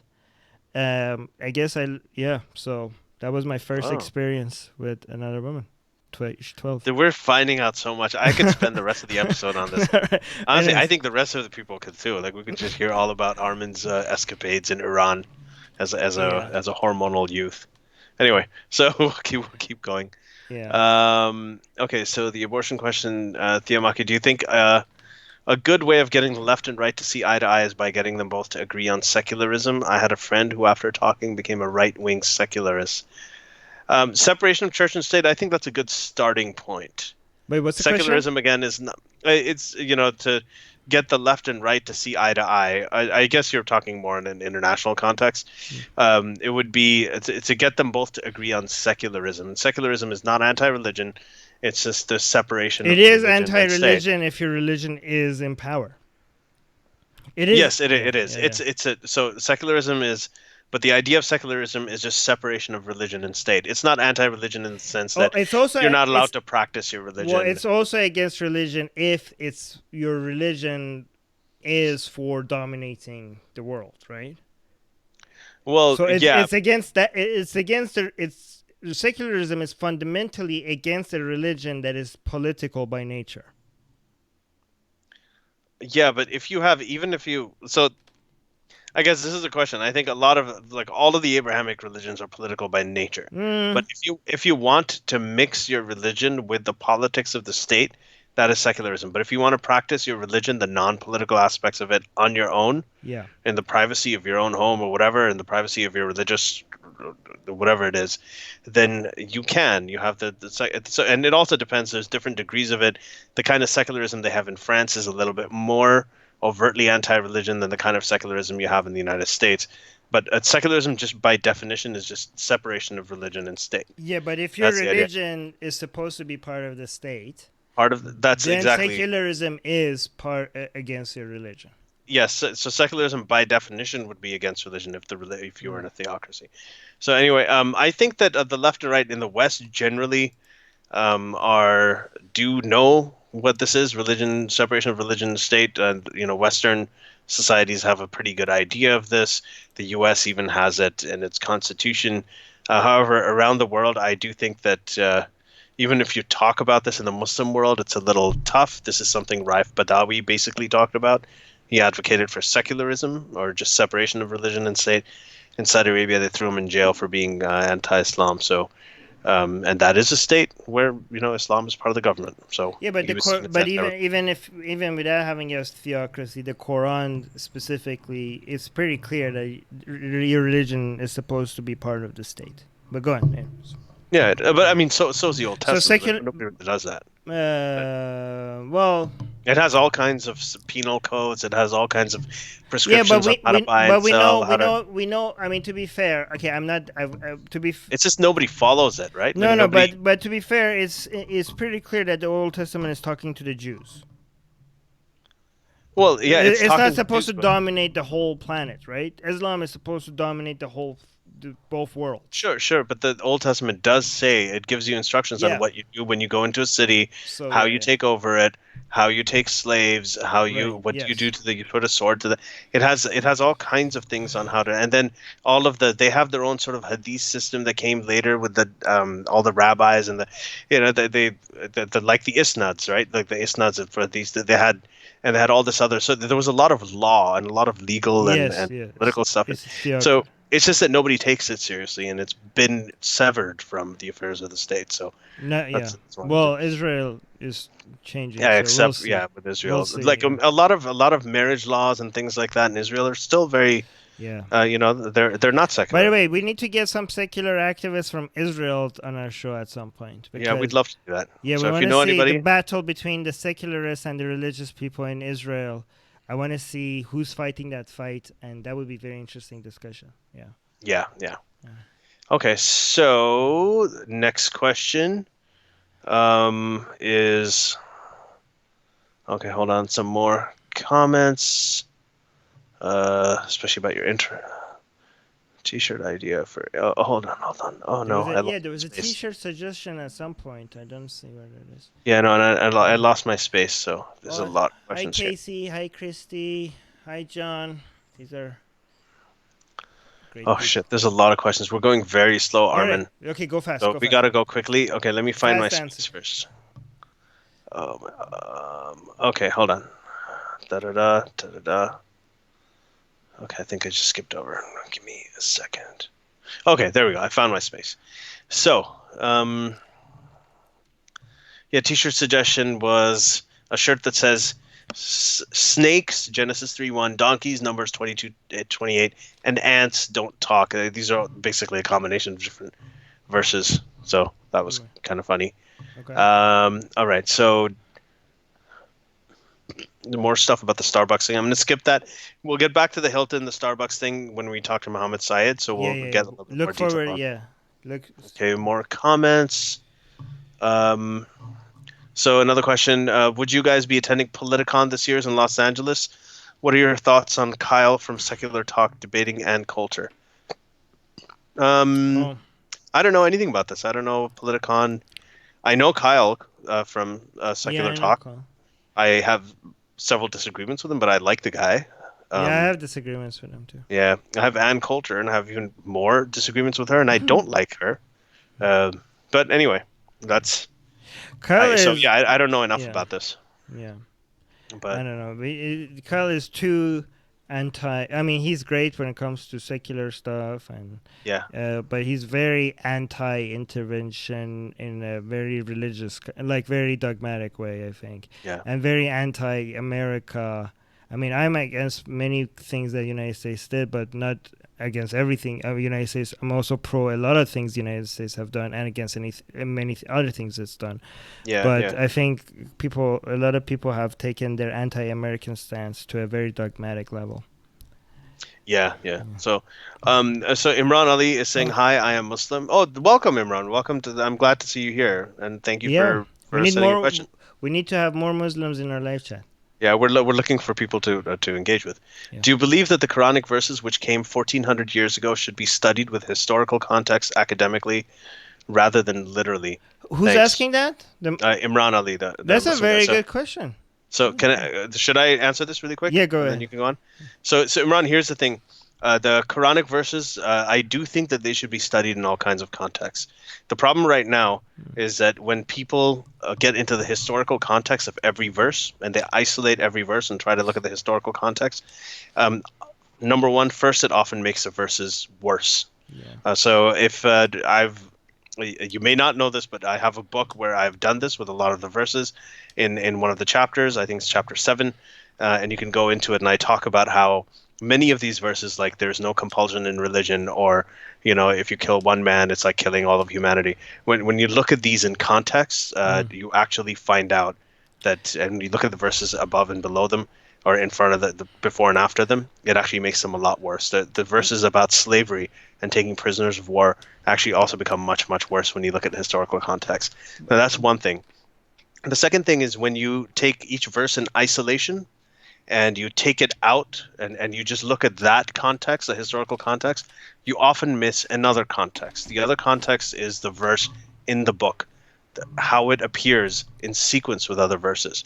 An example is the verse 2, Surah 2, verse 256, that says, let there be no compulsion in religion. If you read the rest of the verse, or if you read the very next verse, it says, but for those of you who choose to disbelieve, your allies will be in the taghut. You're going to be in hell with all the allies. So with all of the other people who go to hell. So often when you look at just one verse and you just try to look at the context of that, you are going to miss the meaning of it in the textual context, in the way that it appears in the Quran itself. So you're in essence, you're exchanging one context for another. So I think that these things should be looked at in all contexts. And the third, sorry, Armin, one more thing. Yeah, okay. Yeah, the third thing that I want to say, because this is an important question, is that a lot of these verses, right, when they come down, the people who studied them and the people who've written about them, the people who did the tafsir or the exegesis of them, tended to be believing Muslims. Yeah. And when you have that situation, It's sort of like a Greek, someone who believes in Zeus and Hera and Olympus, and a Greek mythologist who actually believes in the Greek mythology, trying to interpret what Zeus and Hera said. And this is a problem because you're going to find a way to justify it. And often, what I've seen is the people who write the most and try to decode the verses and analyze them the most are the ones that are most confused by them. They read something, they read a verse, they're like, oh, wow, I don't know what this means. Well, let's look at this context, let's look at that, let's see if we can find a way to fit this somewhere and make it make sense. So I don't find that as reliable as I find some actually non-Muslim historians who've looked at it, or if you look at the Quran just as a book, in order of revelation, obviously. Um, I mean, that's kind of what You're I have to taking say. too It's long a to complicated answer. answer. You said we didn't have to answer faster. Yeah, but this is a question that I'm really All right, into. So but yeah, here's the thing. I talked very fast though, No, right? okay. For a guy Well, with a sore throat. I listen to my podcast on triple speed, so everything sounds slow to me. But but yeah, I've increased it from double to triple. I'm getting through so much content; it's amazing. Yeah. Um, but I really think when people say analyzing the verses historically, I think the whole I actually that's the most interesting thing to me when we look at the Bible or the Quran from a historical perspective. And I think when people say looking at it from a historical perspective, we're not concerned about the morality of it anymore, or whether it's good or bad, or whether it's a good teaching or bad teaching. Those become irrelevant. Those, that's uh, there's more interesting questions now around these verses, like where they came from, what was the political climate at that time for this verse to be canonized and not that one didn't make it. Why do we have two versions of this? What was the intention behind writing this? Like those detective work that goes behind analyzing the history or thinking about the reasons for why something made it in. I think a lot of Muslims, when they talk about from a historical perspective, they don't really know exactly how historians evaluate the historicity of something compared to how it's done in Islam, and they think Islam has a solid way of. I mean, look at the chain of narration. They think that's a very solid way of knowing if something is authentic or not. But we know that that's actually one of the most unreliable ways of knowing, because we have names for that. We call it like the Chinese whisper, or we know that that's not how. Broken telephone, Broken Chinese telephone. whispers. Yeah, we know that that's not a reliable way, but they see that as one of they think that they have it one of the best methods of recognizing which hadith is sahih and which one is not. And they think the Quran, you don't even need to investigate that, because obviously that's from God and it's already protected by God. But from a historical perspective, when we look at it, I don't even at that point. I think we have moved out of when historians look at these verses or the hadith, they moved out of like, oh, is this a good moral lesson? Is it not? Is it barbaric? Is it not barbaric? That's just like us that are fighting for or against religion. That's a different discussion. This is a discussion about it's kind of like detective work, which is so much fun and interesting. And I think it hasn't been done on Islam as much as it's been done on the Bible, and on the Old Testament and the New Testament. It's happening now. I mean, it's starting to happen, and and I think the reason why it hasn't happened so much by non-Islamic quote unquote scholars is because how sensitive Muslims are. But I think we actually me and you talked about some scholars that are now investigating. There were some scholars Oh, before. they've actually been doing it for the last 40 years, Yeah, but but not. it I'm stayed not saying. in academic circles. Yeah, I'm not saying they haven't. I'm just saying even in academic circles, it's nothing close to what people have been doing with the Bible. Yeah, yeah, Right. it hasn't come around. So we actually talked about this briefly with Abdullah Gondal on, I think, the Right. most recent episode, which was about the Quran. Oh, is Chrissy leaving? Okay, go ahead, Sorry? sir. No, nothing. Yeah, so we kind of talked about some of the scholars who are talking about this, and we talked about the tradition of biblical criticism that came out of the German Enlightenment, and how that was really responsible for a lot of the neutering of Christianity over the years, and really paving the way for secularism after the Enlightenment. Quranic criticism is just, it's a very, very recent thing. It's very embryonic. There are some people who are doing it. There's a guy named Tom Holland, who's a writer who made a documentary and wrote a book a few years ago, and he tried to bring some of the scholarly work on Islamic history out into the open, and he just got just a whole bunch of death threats and a lot of opposition. So it's going to be a slow process. They asked Bart Ehrman if he ever gonna study the Quran, and he said yes when he's tired of living. So anyway, so moving on. What do you think of the Julianists? I don't know if to pronounce as Gulianists or Julianists. They present a similar image to Ahmadis. Again, I'm sorry, I don't know too much about this. I know that this is a movement. It's an Islamic movement that's based on a guy in Turkey, right? Correct me if I'm wrong. And it's basically they have a sort of a democratic socialist agenda. Free healthcare for all, free equal rights, and everything like that, and right to education and universal income or whatever. They kind of go by that. I don't know how Islamic it is, but anyway, I don't know enough about it to comment right now, but I will read up on it. Praxis is asking, what is a big disagreement between you two? Armin, there's a lot of disagreements between us, I think. yeah, Actually, nothing major, I guess, but some people that one of us. Yeah. But that's, So but most yeah, it's position. Here's the interesting thing: the disagreements that we have is mostly based on not knowing what the actual position of some people are. But I think if we knew exactly what if we could read their mind, I think both of us would then agree whether whether we should support them or not. You know what I mean? For example, let's say like somebody like Tommy Robinson, right? You think he's racist. I think he's a hero. I support him. You think he's not a good person to support, right? Yeah. But the thing is that's not because we have a disagreement on positions. We have a disagreement on what, for example, we think somebody like him, what's his position? Thinks, right? Yeah, so based on what I've read, I have a certain idea of. So if we actually knew what he thinks, then I think we wouldn't disagree whether we should support somebody like that or not. And he's said certain things in some contexts, other things in other contexts. So what I do is I am distrustful of his intentions. I feel like he flip-flops a lot. But Armin has a different view where he, I guess. Right, but that again, you understand what I'm saying. But that's not a disagreement on the position, because if we knew what his position actually was, so I think opinions on people is not as interesting as on opinions on ideas. So people, we disagree on what different people stand, what positions of different people are, but what do we have any major disagreements on ideas?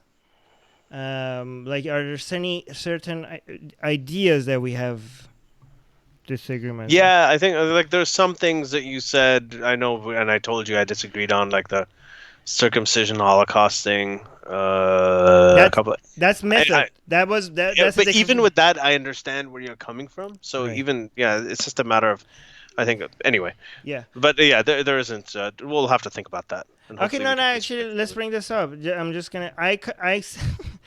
The thing is, that actually changed my mind on that a little bit. Well, not a little bit, but I said that the circumcision has harmed more people than what did I say? Than Nazism, right?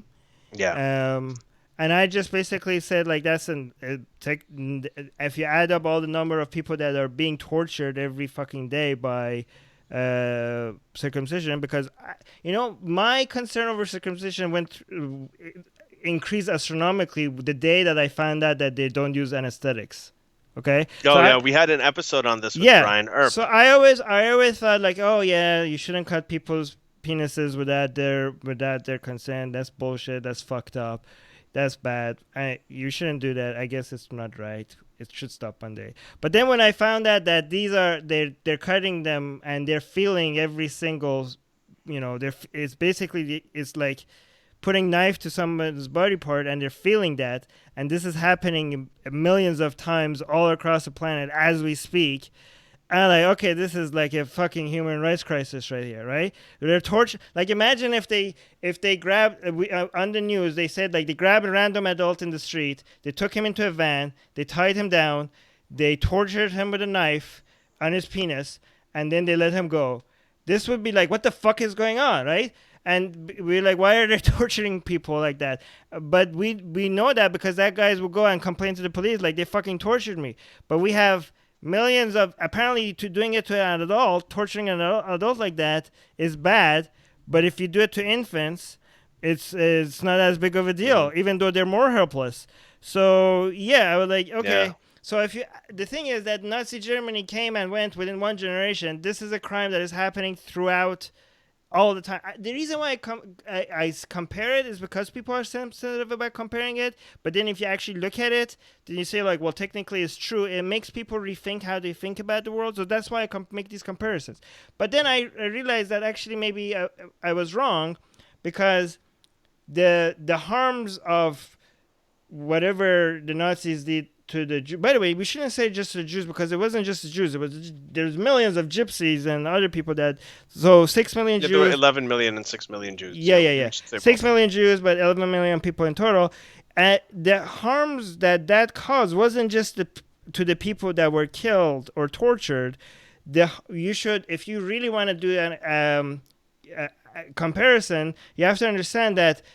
Imagine all the harms that continues from all the people that were lost their lives, right? Imagine all the scientists that died in that situation. Imagine all the people that would have benefited humanity that died in that.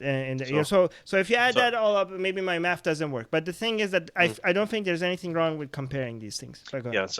And just really quickly before we move on, because we don't want to dwell on this too much, is that my position on this was that I don't think it's just about the numbers.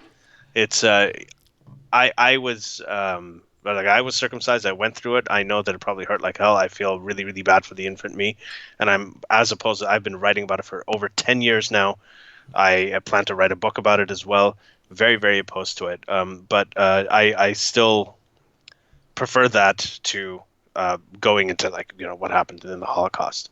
Like, I think that the quality of the pain is different, but that's something. Yeah, no. The quality, of course, per individual, that's way worse. Yeah. So but I'm just saying the amount of number of people that have experienced the pain of circumcision, the numbers of, if that's way more people. Yeah, that's horrendous. Yeah, I just don't know if for me, I didn't think that I felt like it was on two different planes of comparison. So that's why it didn't make sense. What? But anyway. Yeah. Should we move on or? Yeah, move on. I just think that these kind of thought experiments is important, because people think there are some things that are taboo, and these taboos should be challenged, because sometimes these things that we shouldn't be doing, there's not really that much of a logical argument. Like, you could, if you have a logical argument why the comparison doesn't make sense, then that's valid. But if it's an emotional reason for why we shouldn't compare things to the Holocaust, then I would want to compare it more, because I don't understand these kind of taboos that don't have a logical backing behind it. Like, people logically explain to me why the comparison doesn't make sense, and that actually convinced me. But people that are just emotionally telling me that, oh, you shouldn't compare things to the Holocaust, I was like, why? Tell me why, right? But go on. Yeah.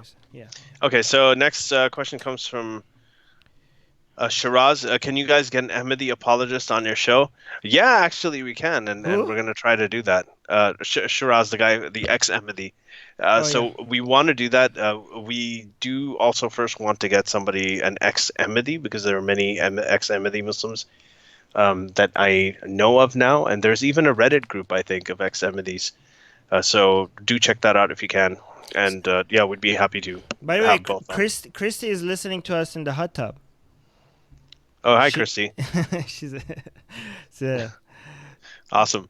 So John is saying, have you guys thought about interviewing Hamza Torres or Noman Ali Khan, or do you think they won't come on the show?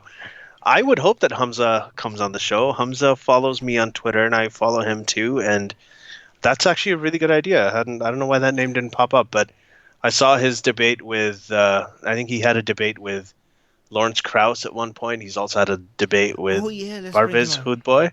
So yeah, I would. That's great. I'm going to make note of that and reach out to him. Thank you for that suggestion. Good idea. Oh, can we have Mehdi Hassan? Is We that can it? ask him. Yeah, ask Yeah, him. Yeah. but I don't think he'll come on. But anyway, we can reach out. Never hurts. Okay. Um, Tag him Theomaki. on Twitter. Tell him to come on our show.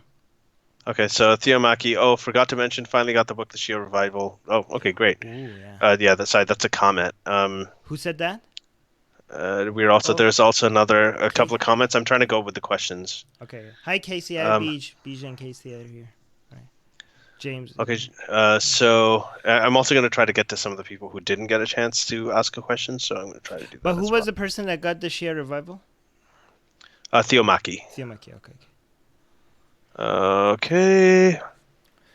And I'm trying to find another question. People are arguing here. That's good. We need more Muslims on our show. We had two Muslims so far.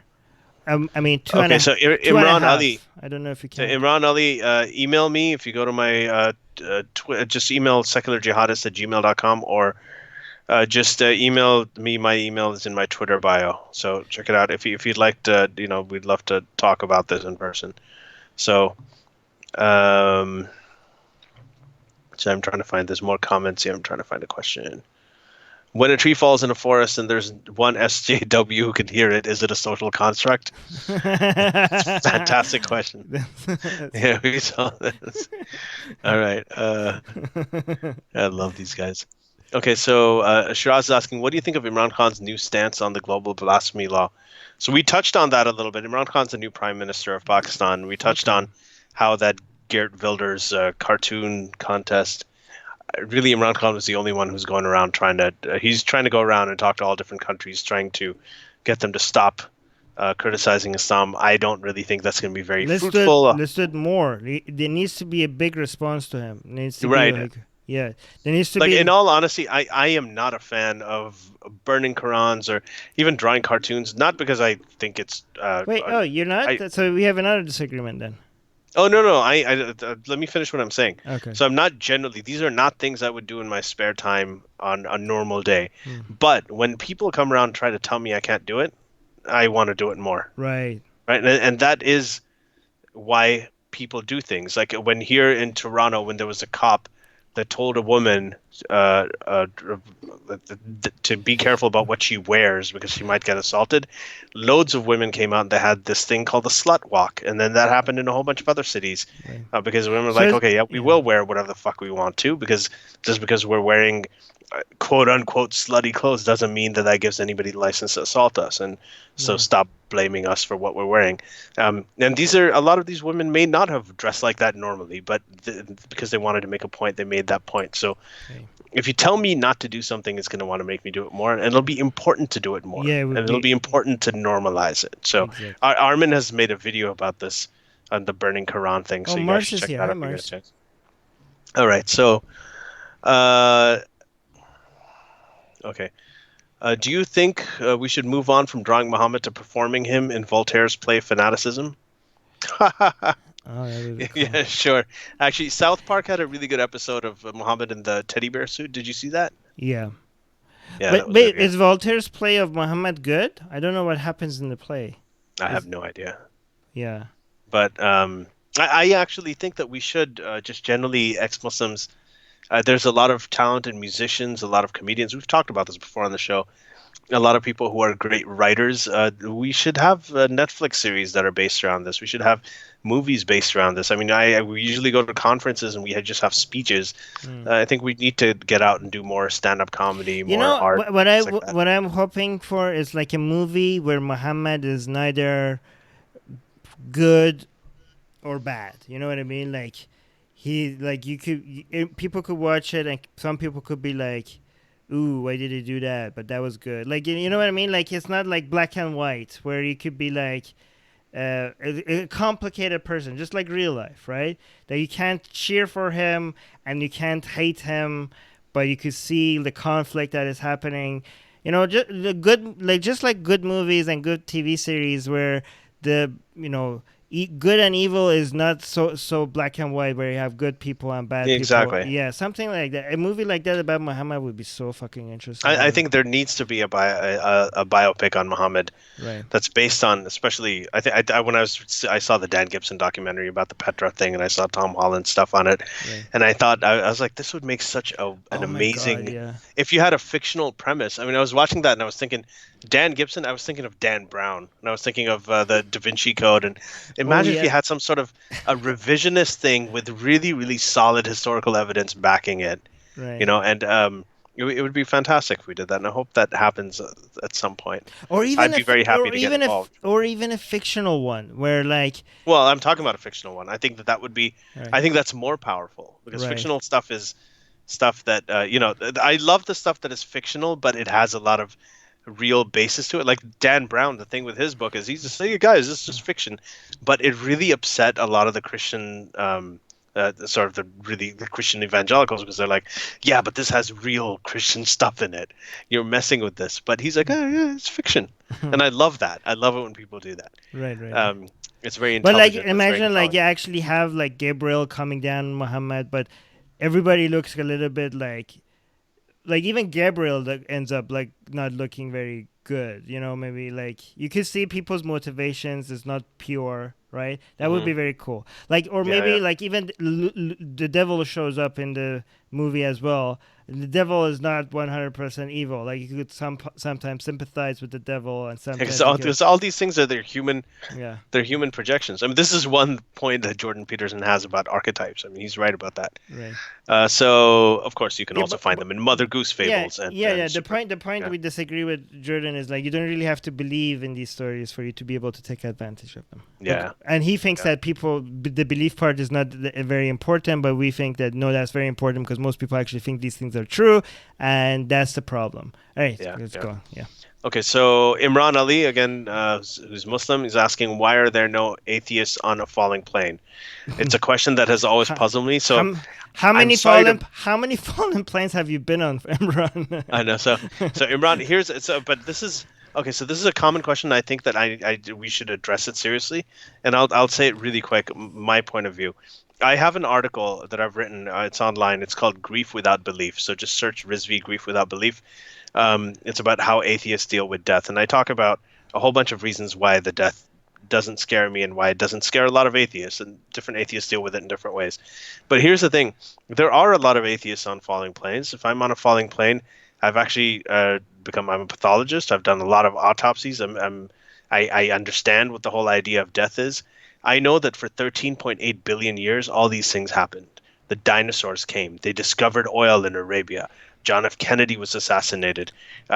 So many things happened, and I don't miss any of them because I didn't exist. All I think is after I die, I'm going to go back to that same state that I was in for the first 13.8 billion years since the Big Bang. And that is actually a very comforting thing to me. That is something that because I'm not going to know I don't exist. I didn't feel any pain. I didn't suffer during those first 13.87 billion years. I just 1975 I woke up and now I'm here, and then after a while it's going to end. And sure, there could be a whole bunch of things. I don't know. I only know what's in my realm, and I understand, and I'm pretty comfortable with it. And a falling plane isn't going to use that. I might be a lot more at peace with myself on a falling plane Right. than maybe a lot of religious people who are thinking, "Oh my God, am I going to hell? Am I going to hell? I ate pork. I ate a pepperoni slice the other day." I think that would be. I would rather not be freaking out about having a pepperoni slice or having some kind of sin, minor sin, and potentially going to hell and being tested, because that terrifies me. The idea of going back to the phase I was in before was born does not terrify me. So, Okay, so but yeah. you're gonna be calm during a life. You're saying you're gonna Oh no, be. I'm not saying I'm going to be calm. All I'll right, be but freaking out. yeah, okay, but here's the thing. There's two responses to have that.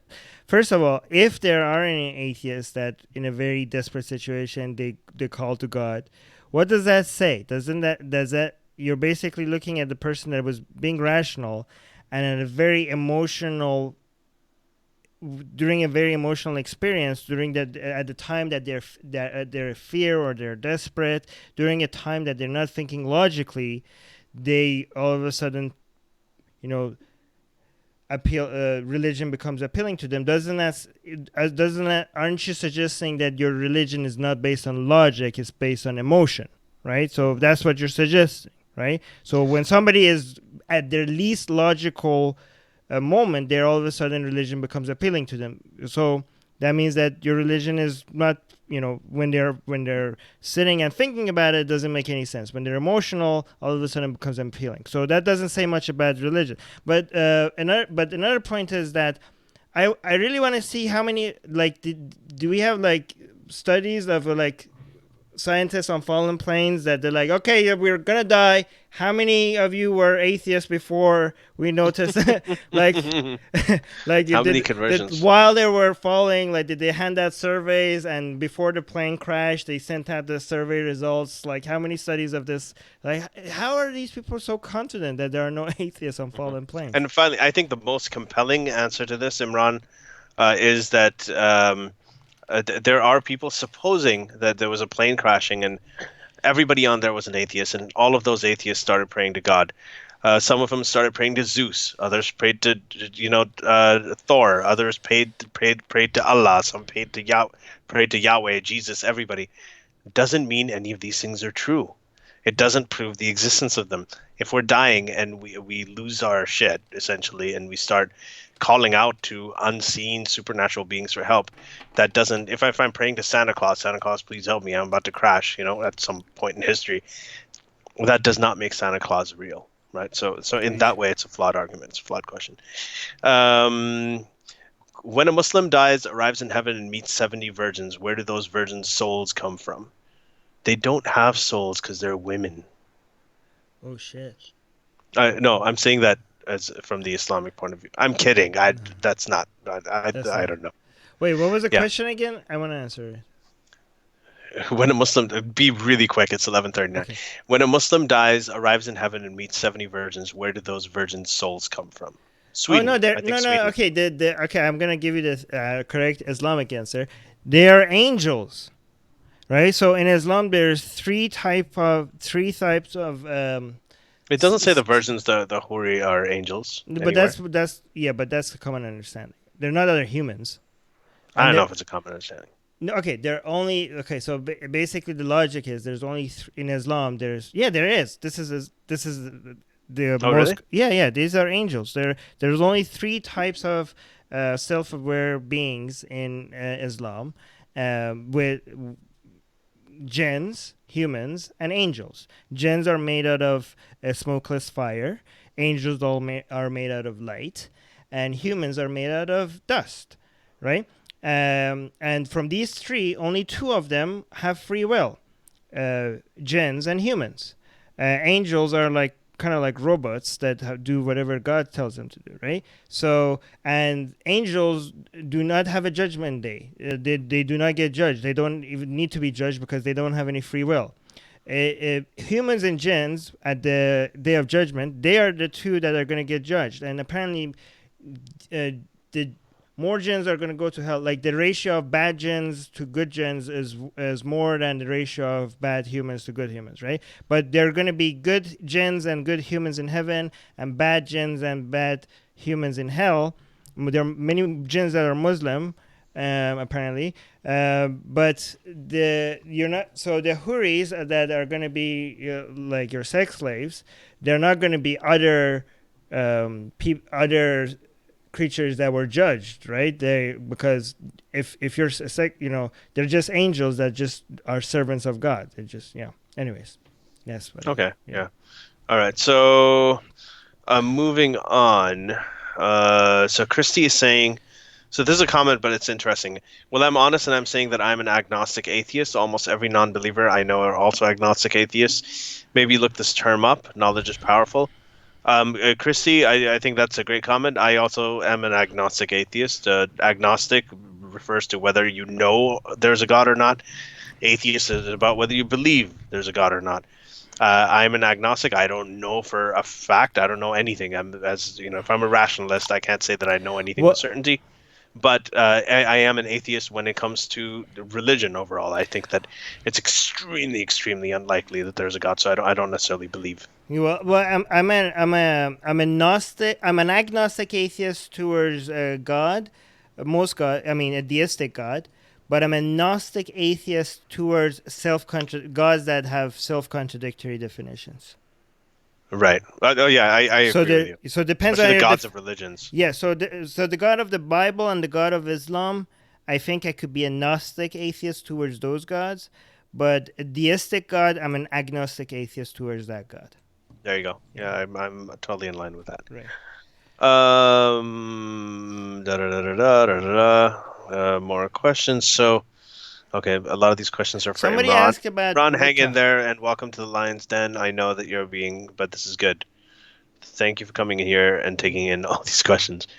Okay, sorry. What were you saying? Someone on what? Somebody asked about Mutta, I think. Oh, But someone asked about what okay. yeah. Yeah, let me come to that. Okay. Okay. I want to kind of take these in order for the people All right. who All right. asked first. So, Rias is asking, do any of you have credentials? I'm curious. Credentials? Who are you? I don't know if you're talking to somebody else. Credentials? You mean like school? Like been to? I mean, I have a degree in university. But what kind of credentials? Oh, maybe he's talking about credentials to talk about Islam or credentials to talk about whatever. Um. I think Oh, so that. yeah, I think Yeah, go credentials ahead. talking about Islam is kind of like a degree from Hogwarts to talk about wizardry. Yeah, I don't think you need to really have a Yeah. degree or Yeah. credentials in, again, leprechaunology to talk about leprechauns. Yeah. I think we can pretty much, most of us will say, okay, leprechauns don't exist, unicorns don't exist. Yeah. So those are, I don't know how many credentials you need, but this is a question that actually came up on a TV show I was on with The Agenda with Steve Bacon a few years ago, where someone actually asked, they were talking about Ayan Hirsi Ali. They said that she doesn't have any credentials. And I told them, I'm like, do you know who does have a PhD in Islam? It's Abu Bakr al-Baghdadi. He's Mhm. got a lot of credentials. He's the head of ISIS. He's the caliph of the Islamic State, and he's an expert in Quranic scripture. Like he's actually studied it inside out. So yeah, he has a lot of credentials. Ayan Hirsi Ali doesn't have credentials in Islam, but she has written several books. She has undergone FGM. She was allied with the Muslim Brotherhood. She escaped a forced marriage. I think that when it comes to credentials, that kind of experience counts for me. So I'm not Well, it's as not experience. I mean, you could study the shit out of everything without actually going to, yeah. to get schooling on it, right? Like you could read like so many books. There's so many documentaries, so many lectures. As and if you're when it comes to religion, especially, I think that you're better off when you do that on your own because most of the Yeah. people are doing Islamic studies PhDs happen to be believing Muslims Yeah, themselves, I mean, which if you have credentials from Qom University of Qom in Iran for Shia Islam or Al Zahra University in Egypt, I don't trust you, right? Like you have a very biased understanding of Islam. If you actually go because you're study, going in with a conclusion. You yeah, already yeah, have the conclusion that this is real. yeah. If you actually goes and study it yourself from an unbiased perspective, then I think that's more valuable. I think, yeah. Yeah, unlike other fields. So yes, Imran is asking Armin, please discuss muta. So here's the thing: Mutta in Iran is called Siga. So for a long time, a lot of Sunni or Arab ex-Muslims always have like Mutta, Mutta. Like, what the fuck are they talking about? And they're like, oh, they're talking No, about. can you explain what it is though? Oh, it's like, No. is it? Temporary marriage. Yes, temporary marriage in Iran is called Siga, and it's a Shia. I think the Sunnis fucking hate that the Shias have that. Is it? I think it's only a Shia thing, isn't it? It's not because we had it in Iran. And it's It's basically mentioned in Surah 4, verse 24 yeah, that's of the what the Shia Quran. said. Why do the Sunnis disagree with that? Well, no, actually, it was there is a difference in interpretation. The other thing is that it was a common practice. It actually still is a common practice in some places in Saudi Arabia. They do take like child brides from Yemen and they do muta with them and so on. But it's practiced. But Umar, apparently the second caliph had an issue with it. Right. So So it's like marriage, but for a very short period of time, and is basically legalized Islamic prostitution. That's what it is because you pay something, you married for like 5 hours, 5 days, 20 minutes, 1 year, whatever you decide, and then marriage is over, and then you have sex during it. And actually, there's a verse you could read, and if you just say that verse, like I don't know if this works because somebody told us in Iran that if you ever get caught hanging out with a girl in Iran, just tell the officer that you read that verse, and then that means that you were basically legally married for a few hours. But I don't know if that's true, because I think in Iran, at least, you have to actually go sign something. Mm.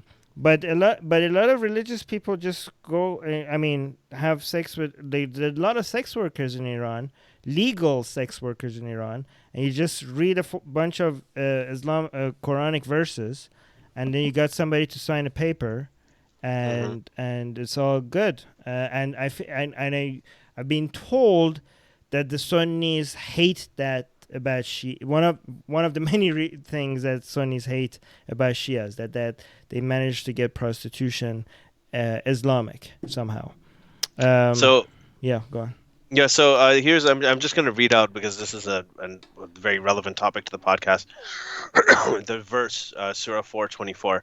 So I think it's pretty clear here. First of all, it says, "And all married women are forbidden to you, except those captives whom your right hands possess."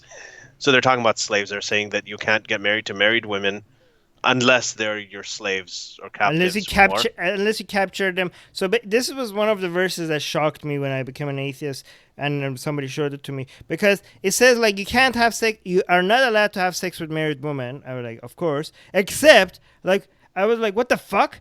So the Quran, what could possibly come after except, because the Quran is saying there is a way for you to be able to have sex with a woman that is already married. So what is that?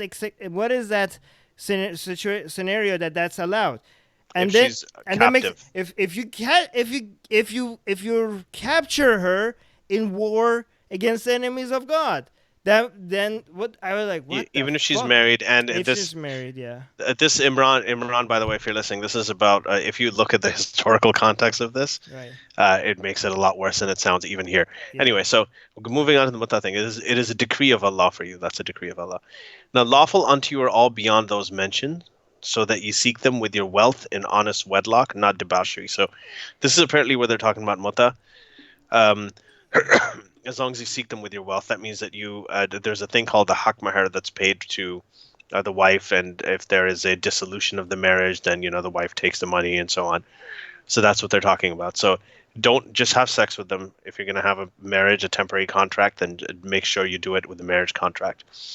And those of whom you seek content, right, by marrying them, and this is where the mutla comes, seek content as in sexual satisfaction, give unto them their portions as a duty, which means, give them their money, the hak mahar, and all those rights. So what does the Sunni say that they disagree with the Shias, that they're like with the, They say this isn't about temporary marriage because it's not totally this clear. is They're right about about war. that. Yeah, they're right about it, aren't right? This is about Yeah, war.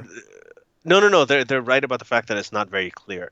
Yeah. You can see this because where it says, "And those of whom you seek content," Mm. right? That is about people apart from all the ones that are mentioned earlier, like the slave girls and everything.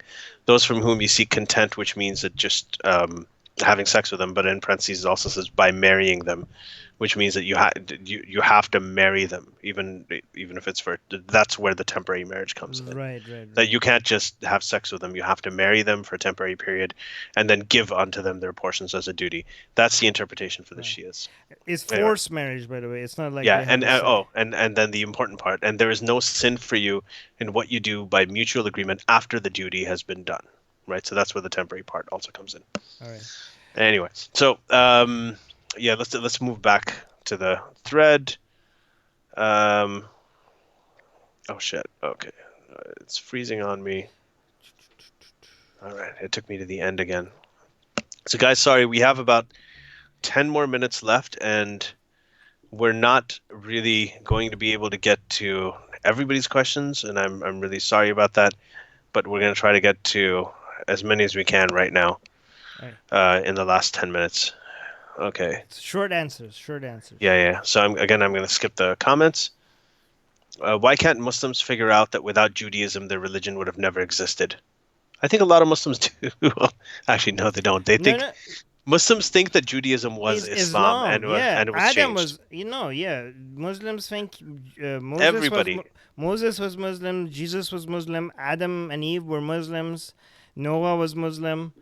They're and all all of their Muslims. stuff was changed. Yeah. Yeah, all of their stuff was changed. They don't. But in yeah, but in reality, you're right. So one of the interesting things about the Hadith and how the Hadith were made is that when people wanted to compile the Hadith, this was many, many years, well, more than a century after Muhammad died, the Hadith or the traditions of Muhammad, they actually went to the sort of Jewish rabbis who had converted to Islam because they were very good at recording. They'd done this kind of same kind of thing with Judaism, right? Where you had the Torah that was revealed, and there was all this exegesis, and people had come up with laws and things like that. There was a sort of Hadith type system with them too. So they went to them, and you ended up with a lot of things that are not in the Quran.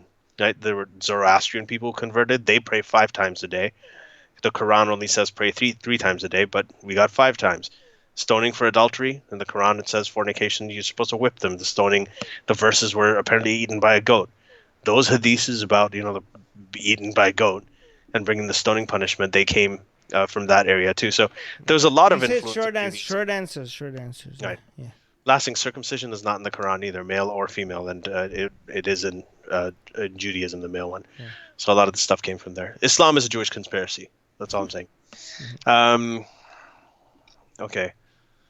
More questions. Questions. Any comments on Petra? Does Armin still think it's a conspiracy theory? I watched the documentary. I'm waiting to hear more experts because I'm not an expert myself. If what he's saying is accurate, it seems pretty conclusive. But I can't, because I'm not an expert. I can't judge how accurate it is. But to the people that don't know, there's a documentary called "The Sacred City." Go watch it. It's pretty fucking crazy. It suggests that By Dan Gibson. by Dan Gibson. It suggests that this entire Islam thing didn't start in what now is Saudi Arabia. It didn't start in Mecca. It started in Petra, which is in Jordan. And the thing that, okay, so it seems, when you watch this kind of documentary, it sounds pretty accurate. I just don't know how legit this guy is, and I don't think I'm in a position to know how I could judge if somebody's legit. And I mentioned to Ali, I watched a lot of other conspiracy documentaries that if you're not an expert, it sounds very legit, right? Like 9/11 conspiracy documentaries, I watched that. If you're not an expert, it seems pretty legit. If you don't know who's telling the truth, if you can't judge yourself, right? If you don't know the science behind what they're saying. But the thing is that if what he's saying is accurate, it seems like he's right. I just don't know. One thing, one of his the most damning evidence that he has is that every single mosque that was built within the first 100 years of after Muhammad's death, allegedly, if I don't even know if Muhammad is real anymore, based on this documentary. No, But the Muhammad is real. yeah, They no, all agree that Muhammad is real. no, but the Muhammad that we know, Yeah. right? So, I mean, we don't know what his life was like, and most of the stories could be made up, right? Yeah. But it seems like what he suggests, the most damning part. I think this is the most damning part, isn't it? Like all the mosques, The Qiblas. They face. all the mosques that was built within the first 100 years of Islam was not pointing towards Mecca. They were pointing the Qibla, the direction of the Qibla was pointing towards Petra. He shows it on the map. It's pretty crazy.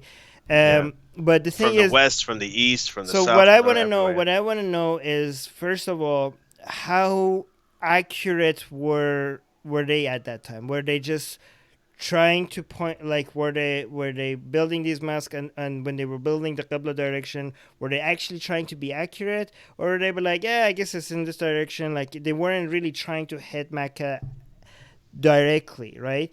Were they just guessing it, right?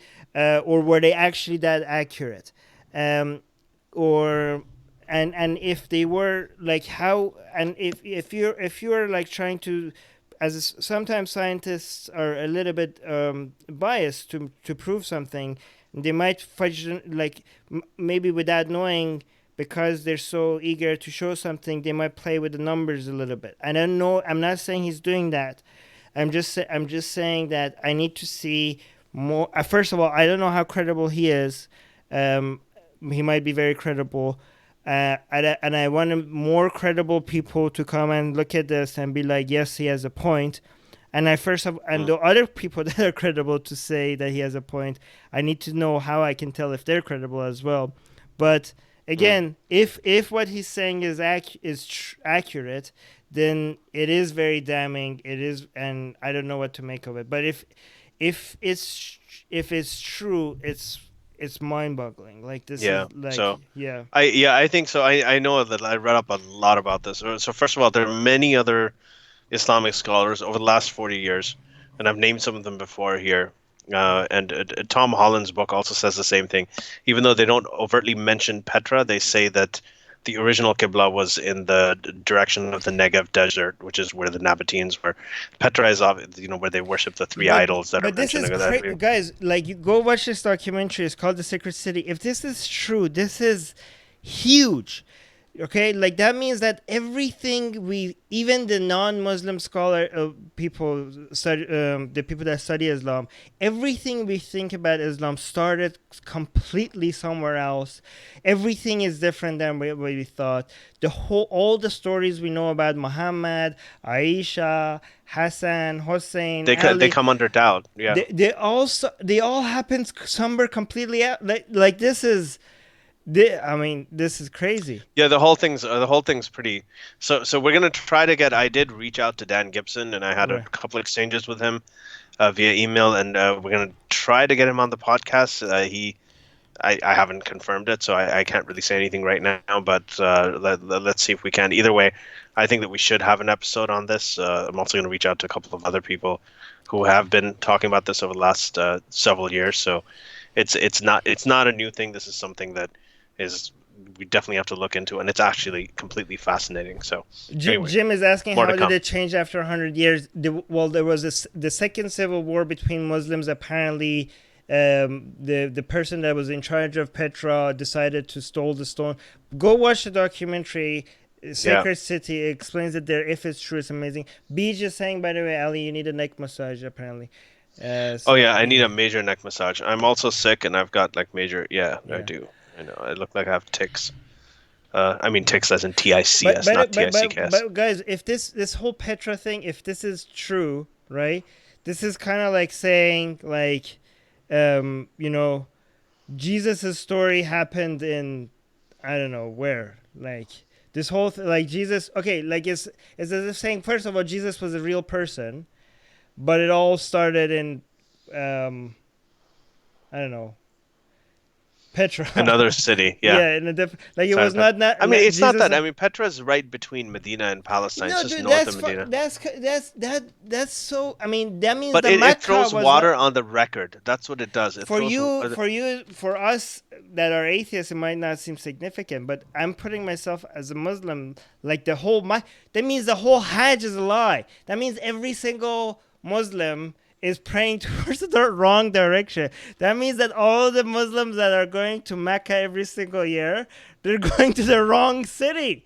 Yeah, Okay, no, no, no. like this is Well, that huge. means you know what I want to do now is I do want to.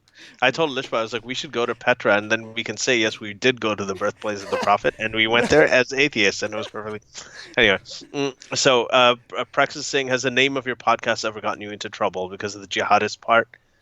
Uh, No. I don't know, Armin. Did it? Not I think necessarily. I think that they're. most atheists or secularists understand. Like they're not as sensitive as people that are on our side. They're not very sensitive Mhm. about words like this. They understand the joke.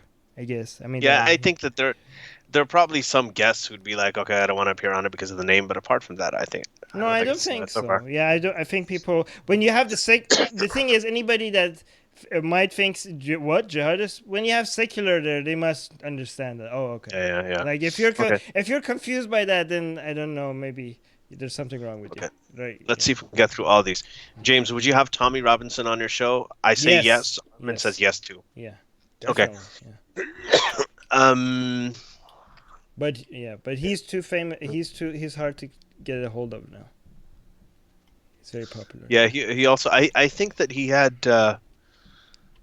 There was some No, issue. I had a back yeah, and forth with him as well, so I think there's, I don't know, some tension. We tried to get him on back when Yaz and Faisal were here as well, but yeah, he had at one point he was responding, but then he kind of yeah. backed off. When he had Um, his Twitter, he followed me on Twitter, okay, but then he got banned. so um, Daniel's asking, is Yaz on the show anymore?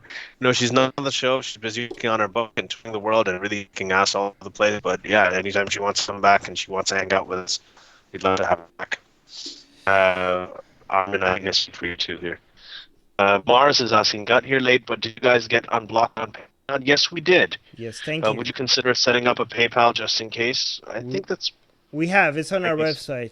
If you guys want to support us on somewhere other than Patreon. By the way, you're getting you're pixelating, so it's good time to start ending into. Anyways, if you guys want to support us on PayPal, we now have a PayPal donate button, which is on our website secularjihadist.com. Thank you Yeah. for asking that. Okay. Yeah. Okay, so I'm going to do the last question here But now because yeah, it's very late. Imran is asking, oh, this is for me. When are you going on the Video Vid show? Every other ex-Muslim seems to have gone on there. I I've actually talked to have. Video about it. Yeah, Armin has been on there already. I will be going on it too. We've been talking about it. We just haven't scheduled it yet. And he's going to, Video Vids. Waleed is going to be on our show as well. Ooh, So yeah. it's just a matter of scheduling, and it's going to happen not in September, sometime after that. But you guys will be the first to know, right? Anyway. All right, go sleep. You're sick. You need to get some rest. Yes, this was good therapy though. All right. Thank you, James. Thank you, Theo Mikey, Beach. I don't know if Christy is still listening to us. Hope you didn't drop your phone into the hot tub. NC Rock, Mars, Jim, Truth Begets Heresy, Kathy Atheist, Beach, Praxis, thank you. I will Imran, definitely get a neck massage and John, get some rest. Thank you. Yeah. And Radio Blonde. Yeah, you guys are awesome. Thank you so Kayla. much. Kayla. Oh, Yeah. All James on Facebook. Oh, James is on both on Facebook and on YouTube. cool. Yeah, Soran, Fiona on Facebook, Michaela. Yeah, thank you guys. You guys. Oh, hi, Mike. Mike just came here. Live long and prosper. Oh. Yeah. Oh. That's Mike. Mike always ends the live chats with live long and prosper. All right, I'm gonna end the live stream. Love All you right, guys. Bye bye. Next time. we got a wait. We got a super chat from James. Thank you, $5 Canadian dollars from James. Thank you so much. That's very sweet. Appreciate that. Love you guys. Specialist generalist Imran. It's great that we have you here. Please come back later. Yeah. Bye, guys. And email us. Yeah. All right. Bye. All right, guys. Bye bye.